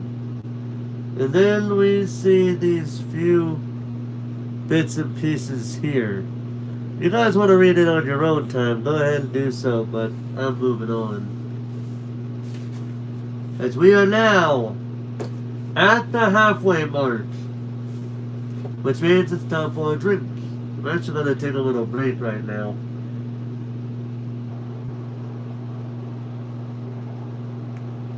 Gonna get me some more tea real quick. I'll be right back. But hey, we're at least halfway through the book. We're halfway through this part now.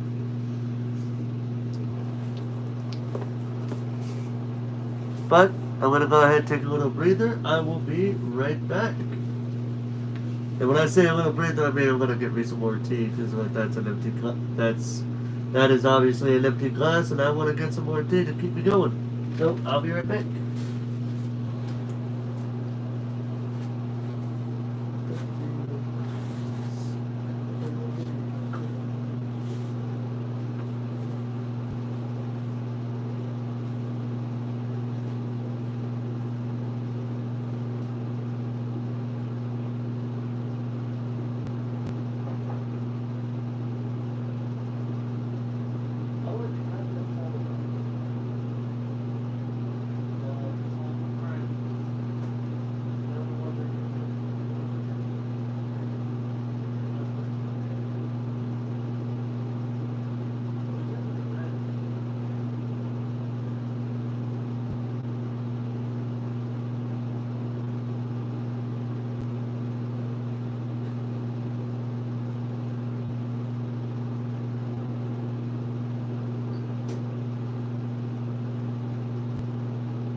Okay.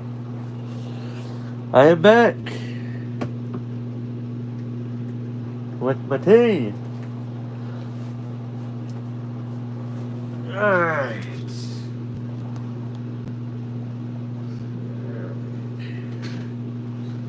Now, we are about to approach the halfway mark with this book as we are now on Chapter 4.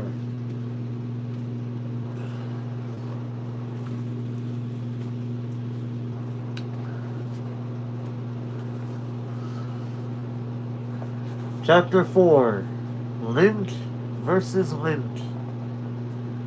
It says, where is it? Right here.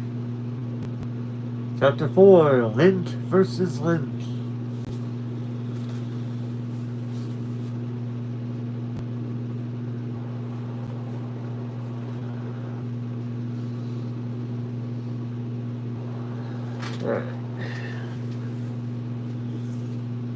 The next thing we see is the shot of Link in Navi.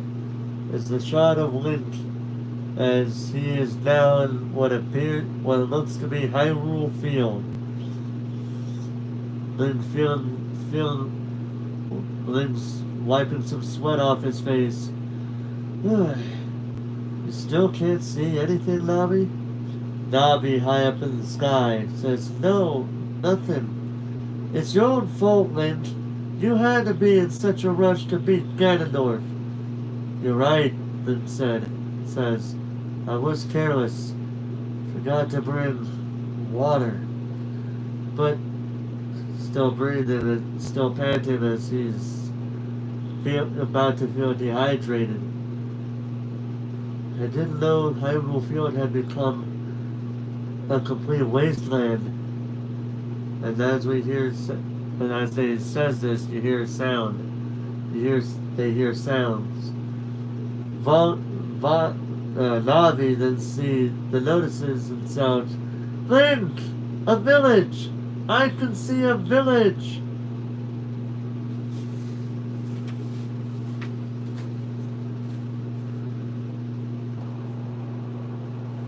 Link happily says, "Thank the gods! We could get some water and food there." But then a flash in the sky appears, and a blade just rushes right past Link. And then suddenly, out of the sky comes a shadow. "One of Ganondorf's minions?" shouts Link. Whoa! Losing his balance, Link suddenly falls on his bum. But then we see part of the face of the person. It's Impa, and she notices the Master Sword. And just before she looks like she's about to kill Link,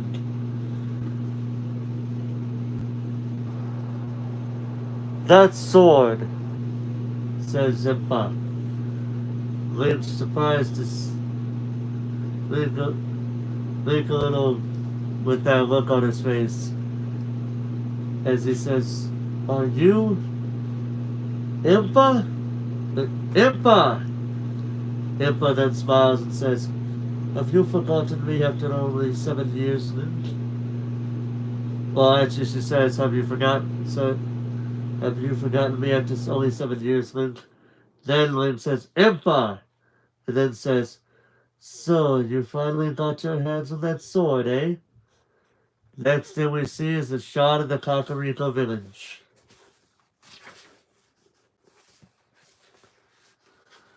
Next, we specifically go into this building right here, as Link just starts eating away, eating and drinking. "I'm feeling better already," he says. "Eat up, lad. There's more where that came from," says the patron. "I heard you defeated the dragon in the fire temple." But Link just stops as soon as he hears that, and he puts down his drink. Impa then tells him, "I wish I could say you've really matured, but you're still so careless. I understand that you're hurting," Impa says, but trying to cross the plain without any water or food is something only a fool would do, and the hero of time can't afford to be a fool. You're not worthy of fine weapons like those." "I'm sorry," Link says.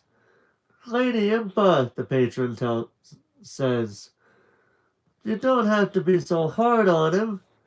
And then they say, "I feel sorry for him." "I don't know if I actually can, but the longer I delay, the more he'll hurt the people I love. I can't stop thinking about Ganondorf." Well, actually, I'm doing it again where I'm reading things in not in the right order. He first says, "I can't stop thinking about Ganondorf. I've got to defeat him." Then he says, "I don't know if I actually can, but the longer I delay, the more he'll hurt the people I love. First, we'll need to build back your strength and spirit. Until then, you're staying in the village. Got it?" And then, as we see the shot of Link, she slams the door. Then he clenches his fist on the table, as you can see there. And then he looks out the window, and he sees a horse outside. And yes, it is the very horse you may or may not be thinking it is.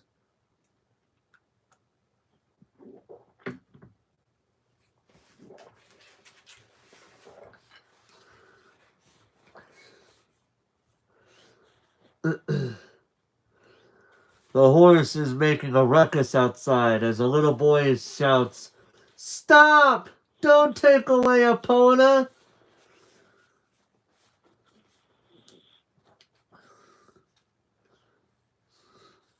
But the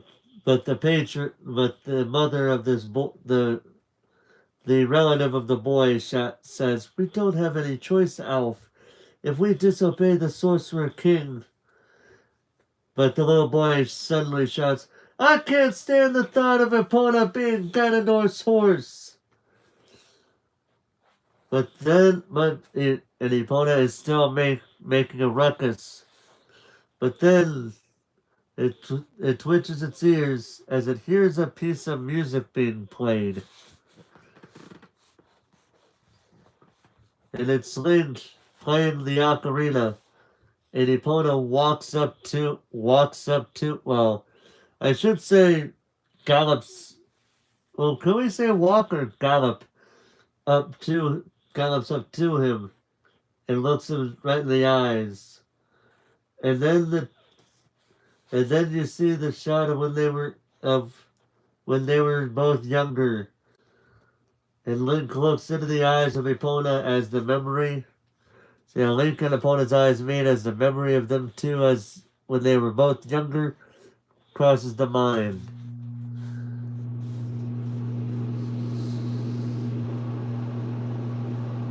And Epona calms down after hearing the music. And Link happily says, "Epona! It's you, Epona!" And he says as he hugs the horse.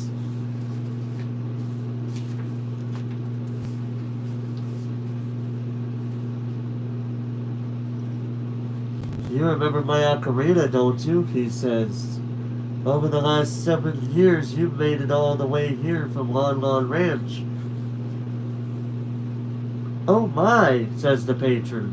Epona usually doesn't take to strangers like that." The little boy then shouts, "It's the hero of time!" "Hey, mister," says the boy. "You're a hero, right?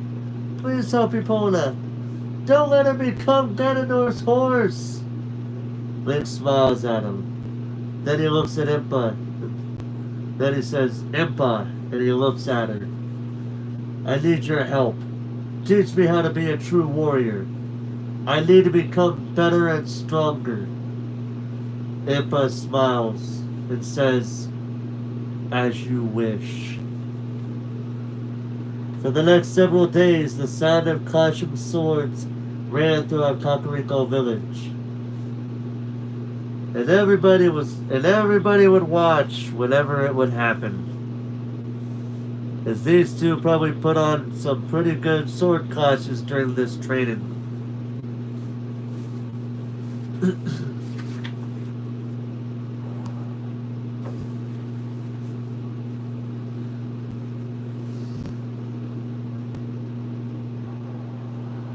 But as these two were training, at one point he tries to do his patented spin attack, but Impa jumps over it.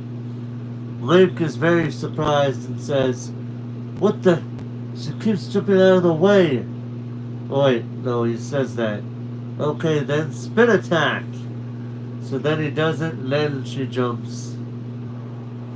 But then Impa stares behind him and knocks him down.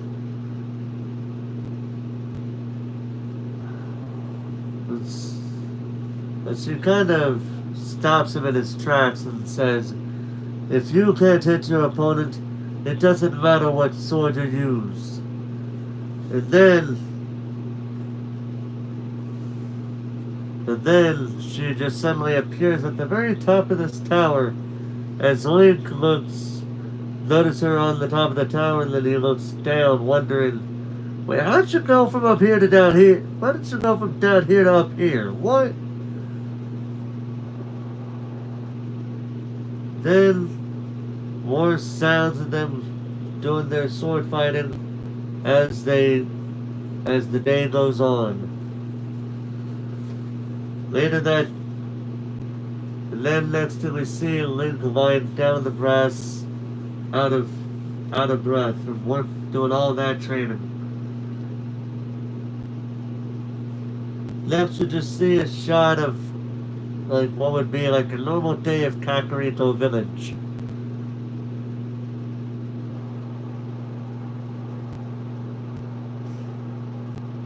Link then gets some water on him and says, "This is a really great village," he tells Impa. "You should live here, mister. I'll introduce you to my sister," the little boy says with a wink. Look at that face. Look at that winky face. He's like, "I'll introduce you to my sister," wink wink. And Link says, "Up till now I've seen nothing but how horribly Hyrule has changed. But here I've found a measure of peace. This is," Impa then tells him, "this is Kakariko Village, my hometown. But there have been more monsters around here lately too. Sometimes they sneak in disguised as humans and attack from within the village. I was guarded against that when you came." "If you're here, we'll be alright," the little boy tells Link. And Link says to Impa, "I see. Ganondorf's sorceress power is quickly growing stronger." "Impa, where is Zelda?" Link says, just getting right straight to the point.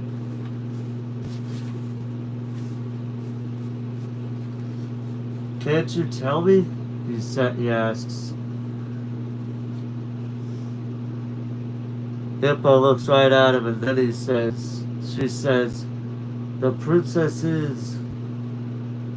But as she was doing this, the little boy looks into the well, getting closer and closer to him. But then suddenly, a black mass appears out of the well, grabbing hold of the little boy. As he shouts for help, Link, noticing this, shouts the boy's name out loud. He tries to swipe at it, but to no avail. Well, actually, it does work. Because then he tries to catch the little boy. And then he puts him down and something comes out of that well again. It goes right at Link and the boy, but Link blocks it with a shield. And then next thing you know, he hears a whooshing sound as a voice says, I knew you would come here, hero of time. I've been waiting for you. Link looks in shock as he sees what is basically Shadow Link. It looks just like me, he says out loud in confusion.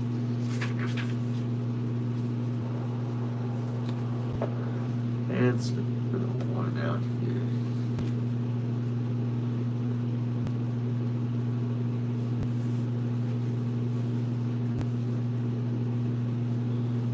I'm scared, mister, says the boy. Be careful. It's one of those monsters I told you about. Shall we see how strong you become? Says the Shadow Link. Link then stands and uses his stance, as does the Shadow Link. The two do a stare down, but Link rushes in, and the two clash, striking blow. The two blows strike, blow for blow, strike for strike. He's copying my moves.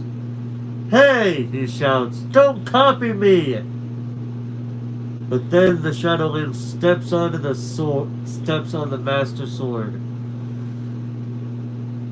Link is very surprised, while the Shadow Link just smiles evilly at him. Then he swings at Link. But Link blocks his strike with the sword. Stay calm, Link. He's a copy. He could do anything you've ever done before. Ever done before? Then he realizes, I see.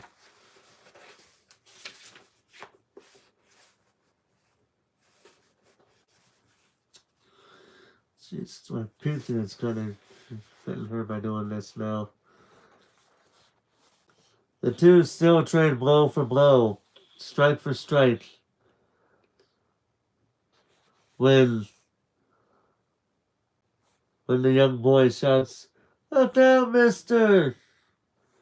And as the boy shouts, "Look down, mister!" The Shadow Link lunges his sword, but Link sees it coming and literally does a nice flip. Pretty much like Limpa did earlier. But as he slashes, but then he slashes at the Shadow Link, cuts it clean in half, vertically again. Vertically. It says, and as Link turns around and looks, he says, "Gotcha!" The Shadow Link realizes this, and he screams out in pain.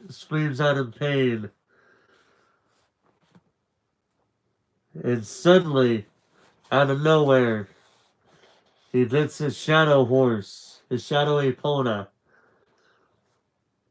As Link is forced onto the ground, shouting like "Yikes!" and rolls out of the way. But then he hears Epona. As Epona rushes right in and smacks runs headfirst into the shadow horse. "Epona! You want me to ride you into battle?" he says. "Let's go!" He shouts at her. That's actually, I should just be saying. Link, now riding Epona, charges into battle, and they now have a horseback sword fight. As the two links trade blow for blow, strike for strike.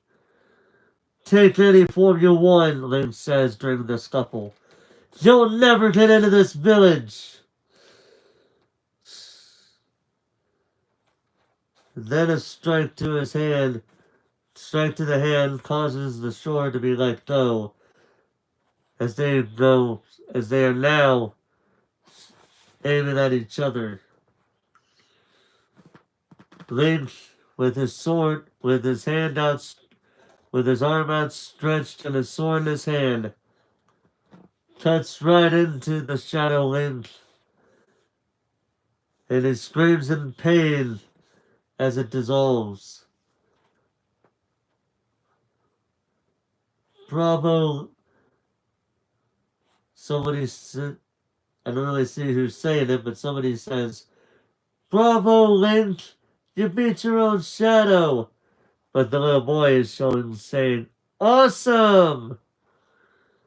And next we get a far-off view of Ocarina Village, with its inhabitants surrounding Link.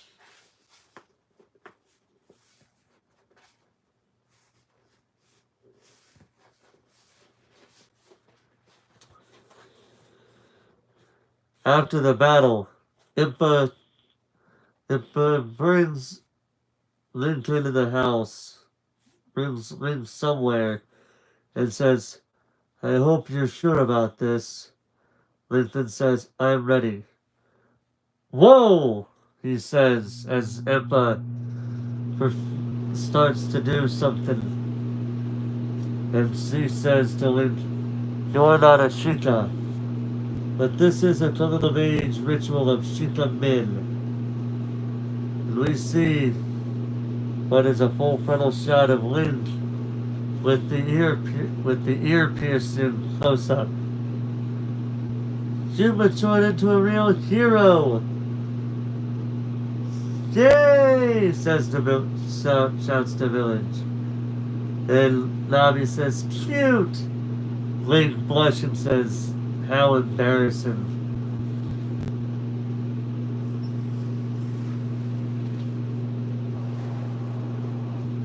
But Impa reassures Link, answering the question he asked earlier.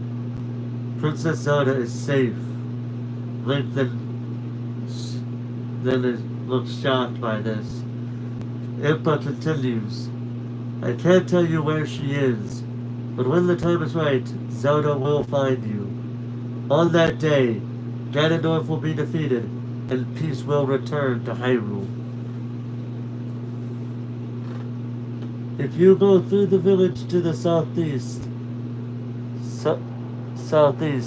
there's a shortcut to Zora's domain. Take this too," says the patron that took care of Link earlier. "Thank you, everyone. I don't need a brittle." I don't know why he... Okay, whatever. Impa then tells him, "I wish I could go with you, but I am needed here in this village. You'll have to protect Princess Zelda in my place." Link then looks at her and says, "You can count on me." "Okay. Let's go, Epona!" says Link, shouts Link. And Epona stands on her hind legs, neighing happily, as they are about to embark on a new adventure.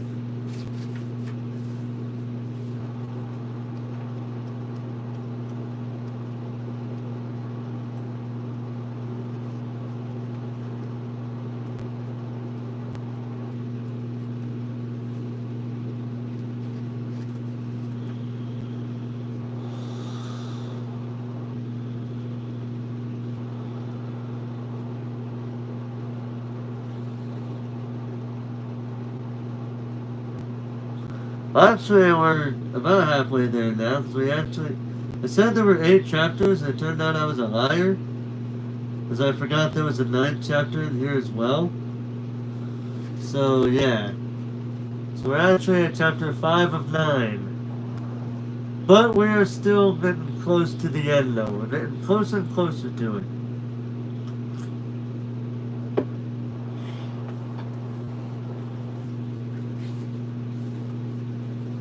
Chapter 5 Shadow Guide Sheik.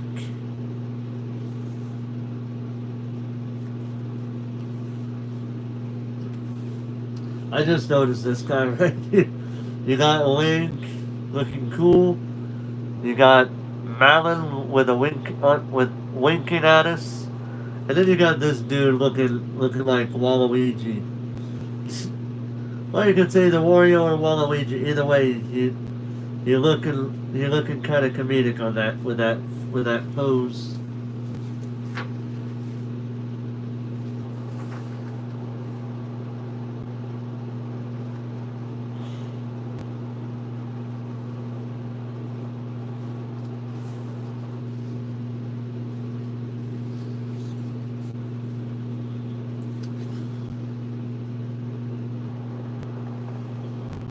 We start off this scene with a shot at the Ganondorf's tower. And Ganondorf is not too happy about what happened with Epona. How dare you let the hero of time take that horse? Especially since I'm letting you take over Lon Lon Ranch. This is most traitorous, Ingo. I humbly apologize, Lord Ganondorf. The people of Kakariko Village insisted.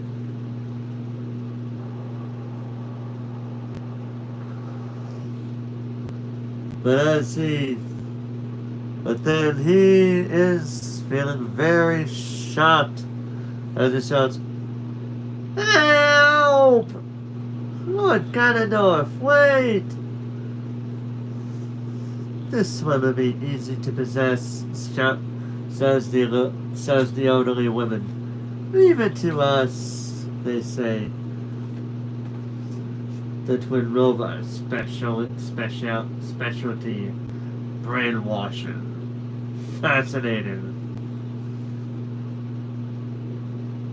Ingo starts running, but it's too late, as he is caught in their little spell.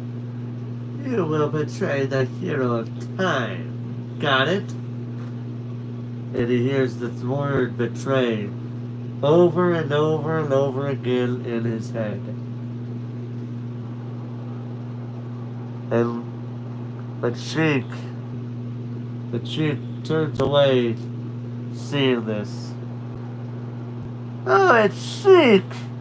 Play us a song, a heartbreaking melody," they say.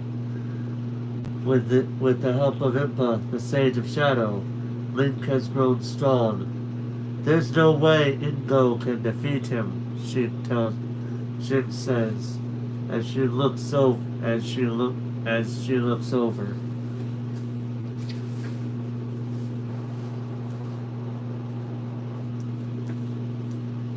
Ganondorf, looking at Sheik, asks, "Why do you serve me? Your Sheikah tribe served the royal family of Hyrule for many years. Is it possible you seek revenge?" Sheik responds, "Our tribe was just a shadow. It needed someone to take charge of the substance. I had no master. Then you came to me. That is my only reason. I shall lure the hero of time to the ranch," Sheik says as they disappear, with Ganondorf just looking on. Meanwhile, now that he has Epona under his ownership, Link travels across Hyrule Field and thinks to himself, "I can't wait to find Zelda." But the Navi swims in front of him and says, "Is that Talon?" "Oh, it's Link! You've got to help Malin," says Talon on his knees. "Malin? What happened?" Talon tells him what happened. Ganondorf became angry when I wouldn't give him Epona, so he took my daughter. Link is very upset about that, and he yells upon it, and he commands Epona to go. Literally says, "Go, Epona!" And then she looks, and Talon looks as Ganondorf, or not Ganondorf, Link and Epona gallop away. Only to turn back into a different form and reveal that it was Sheik doing that. Now we are back in Lon Lon Ranch. The horses all terrified as Indo uses his whip on them. Malin, tied up, yells at him. "Stop, Indo! Don't hurt the horses!" Well, actually, you get this moment right here. Him with this crazed look in his eyes, shouting, "This is what happens to those who don't obey me!" Then she does that shouting. But Indo looks at her with his whip pointed directly at her, says, "Malin, you are no longer the mistress of this ranch, or anything else. Do as I say and be still." But then she asks him, why did you tie me up? You're bait to drag him out. Him? Him who? She asks in confusion. Link approaches Lon Lon Ranch and says, everything looks normal on the surface, but he looks through a window and notices Malin tied up. "Malin! Wait, whoever did this is still out there," says Navi. "Go quietly, Link." Malin then cries. Closes her eyes and cries. Thinking to herself, "Life stinks. First my mom died when I was just a kid, so I grew up sweating and working to help my dad run the ranch. And now I've been kidnapped. But someday a prince on a white horse is sure to appear and rescue pitiful old me." And as if he was right on cue, something appears right in front of her.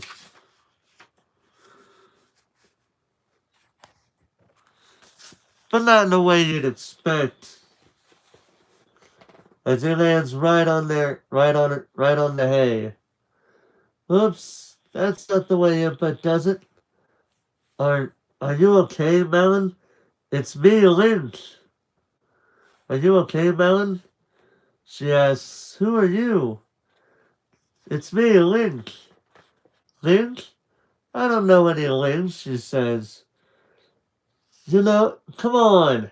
7 years ago you taught me Epona's song." And then he plays the song.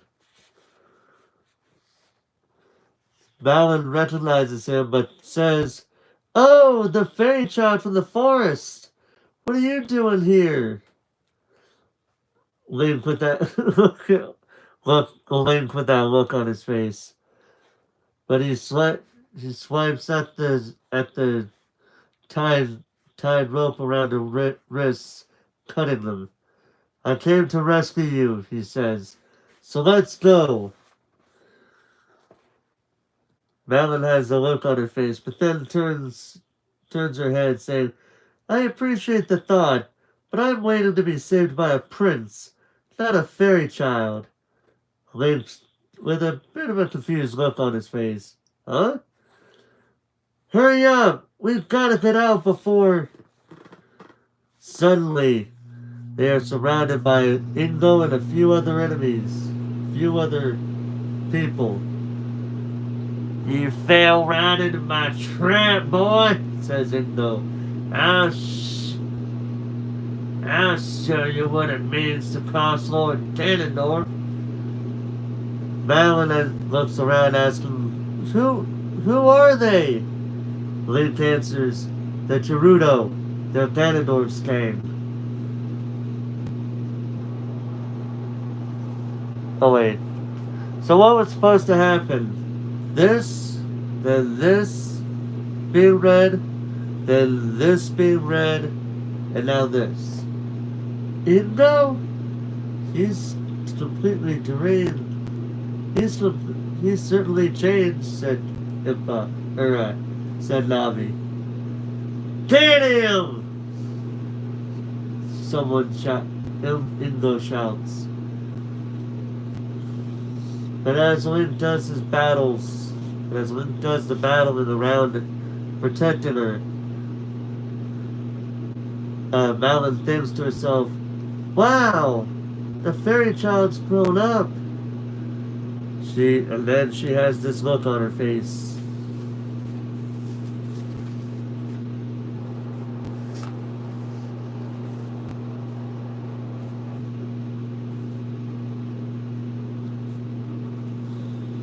Then Link pulls out his hook shot that we don't even know how the hell he got in the first place, but he's just randomly gets a hook shot. And he uses it up at the roof.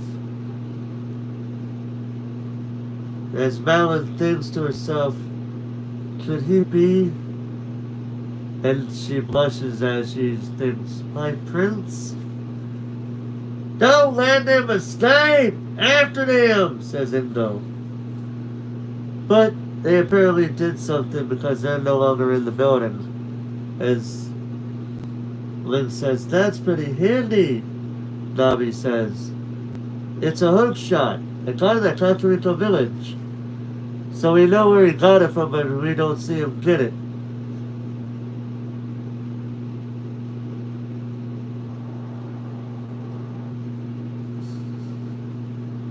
But Link asks, since when is Zingo in charge of the Gerudo?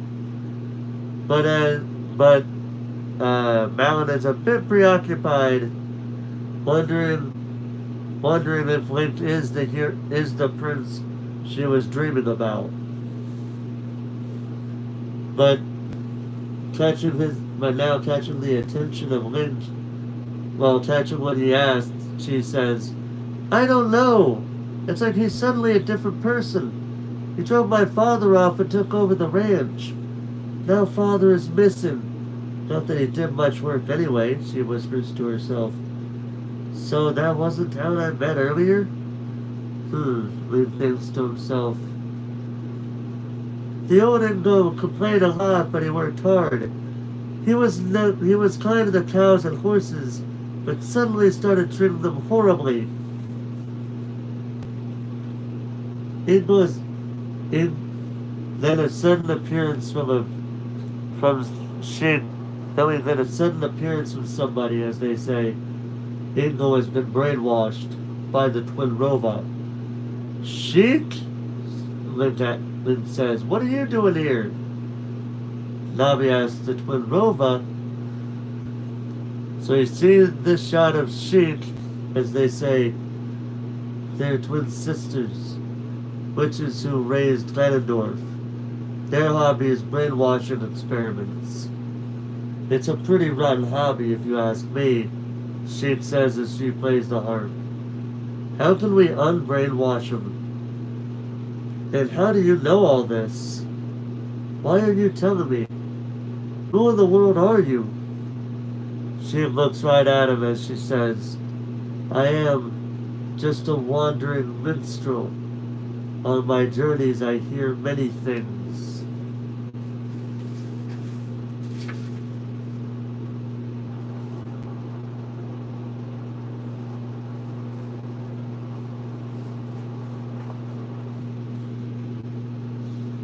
But she continues to play the harp.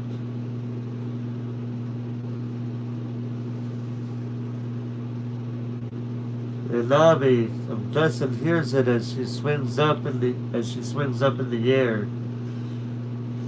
With Malin thinking, that's so nostalgic. Such a sad tune. But then she stops playing and says, "You must go to the haunted wasteland. I heard a rumor that Princess Zelda has been seen there." "Zelda?" Link shouts in shock. "The key to Ingo's possession is the jewel in his ear," Sheik says as they disappear. "Sheik, wait!" Link says, going after her. Suddenly, the appearance of a Gerudo stops him in his tracks. As now they try to deal with a group of the Gerudo women.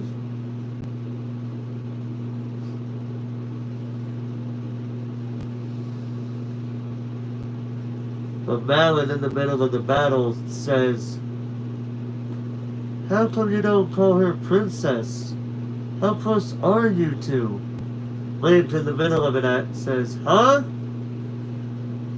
But Malin, with a sad look in her eye, with a sad look on her face, says, "You don't have to answer.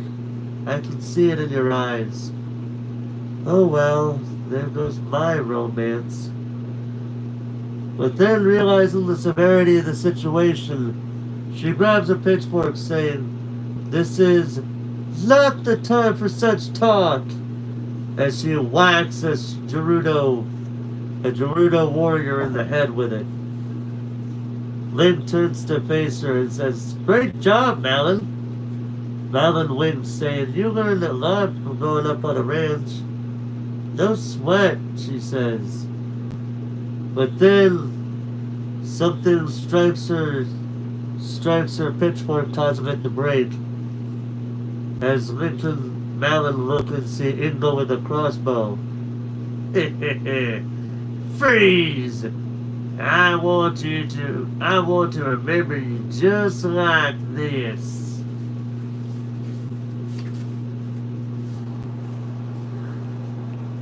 But Link, seizing the opportunity, uses his hookshot on Ingo, barely missing him, but he does disarm him.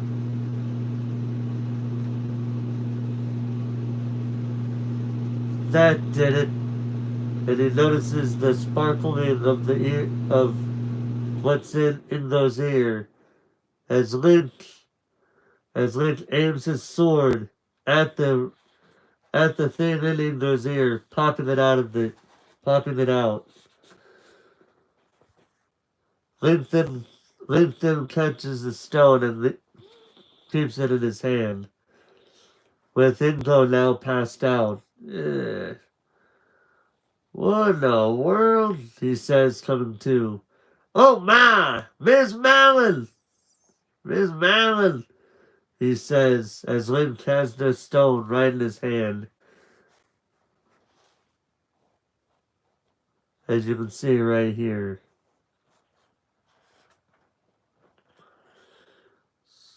Yeah, no, yeah, right here. Yeah, right here. Then something smashes on the ground.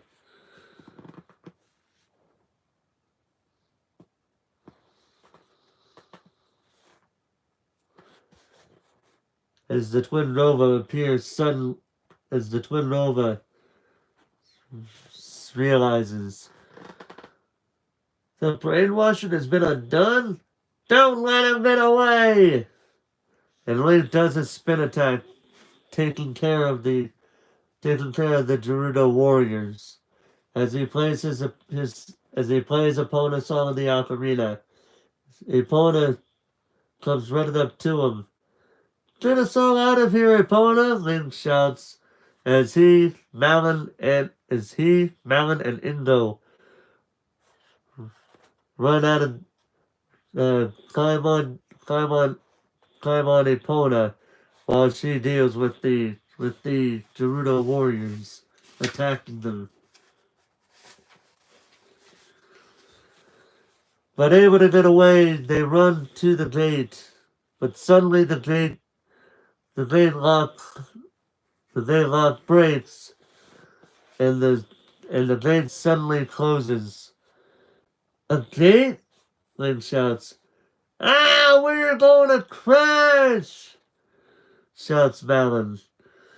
But suddenly, Epona just leaps over that fence like it was nothing. And as they as they land on the other side of the fence, the Gerudo warriors see them from behind the gate.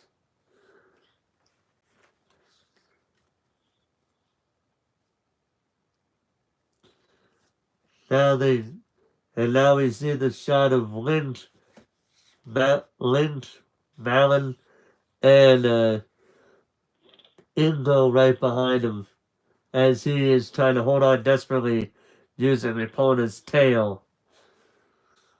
When their plot was foiled, the Gerudo left and peace returned to Lon Lon Ranch.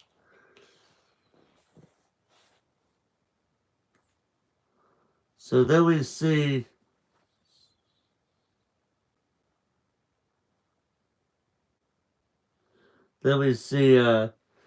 Talon saying right here in the thing here, right here in the very corner right over here, saying maybe I can brainwash myself into doing some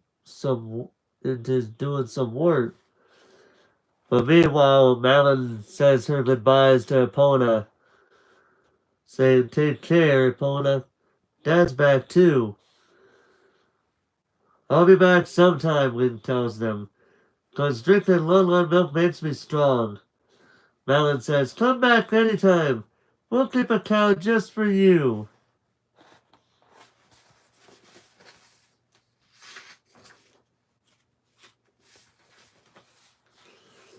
And as he leaves, Malin shouts to him, "Good luck, fairy child! Hero!" And Link waves goodbye. But as they are on their way to the next destination, Link asks, "Who is she? And what is he? And is what he said about Zelda true?" "I think it is." "Why?" "I just felt it. What I heard is her," Navi tells him. "So let's get going to the wasteland." "Right," Link says. As they approach the wasteland, he thinks to himself, "Oh, wait, no, wait, that's not actually them thinking about it. That's just the narration. It's just the narration right here." And so, the path to find Princess Zelda led them straight into the haunted wasteland. And we are now at Chapter 6, the Haunted Wasteland. 3 more chapters to go. Well, technically 4. 6, 7, 8, 9. So we've got 4 more chapters left. We're almost done with this.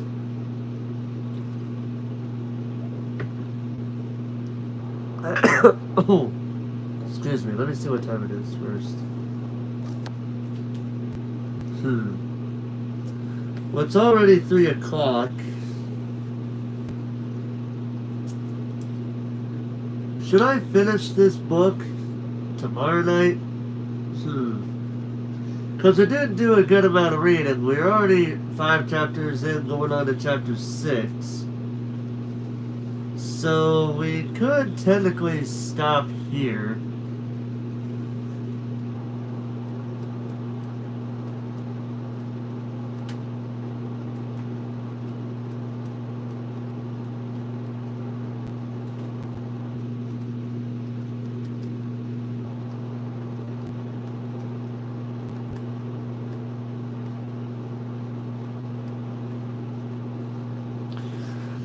Yeah, so, you know what? I'll go ahead and end it there because it's already 3 in the morning. So yeah, I'm going to go ahead and I'm going to have to edit the title then if that's the case. So, I think I'll go ahead and just stop it there for the night because it's already 3 in the morning. And I'm pretty sure some people are feeling a bit tired to listen to me read this story. So, I'll go ahead and just stop it there. We will finish this thing tomorrow night. no matter what time it may be. I'm gonna make sure to finish this story tomorrow night. Uh, but, but yeah, I'm enjoying this part of the book so far. Uh, but you know what? I did say I was gonna do this, so let's go ahead and do this right now. So, we still got a few more chapters left of this book, but I'm gonna reveal the next two books that we got going on over here. But I'll still make a community post about it when I get done reading this book. But the first book, which is the book that I finished reading not too long ago, there is this book. This is a large print copy of the book known as Private Eye Protector. With the synopsis on the back saying, after an accident, single mother Rain Sampson loses her recent memories. Thankfully, her sweet baby girl is front and center in her mind, but so is the terrifying image of a dangerous man. Someone with terrible intent is after her.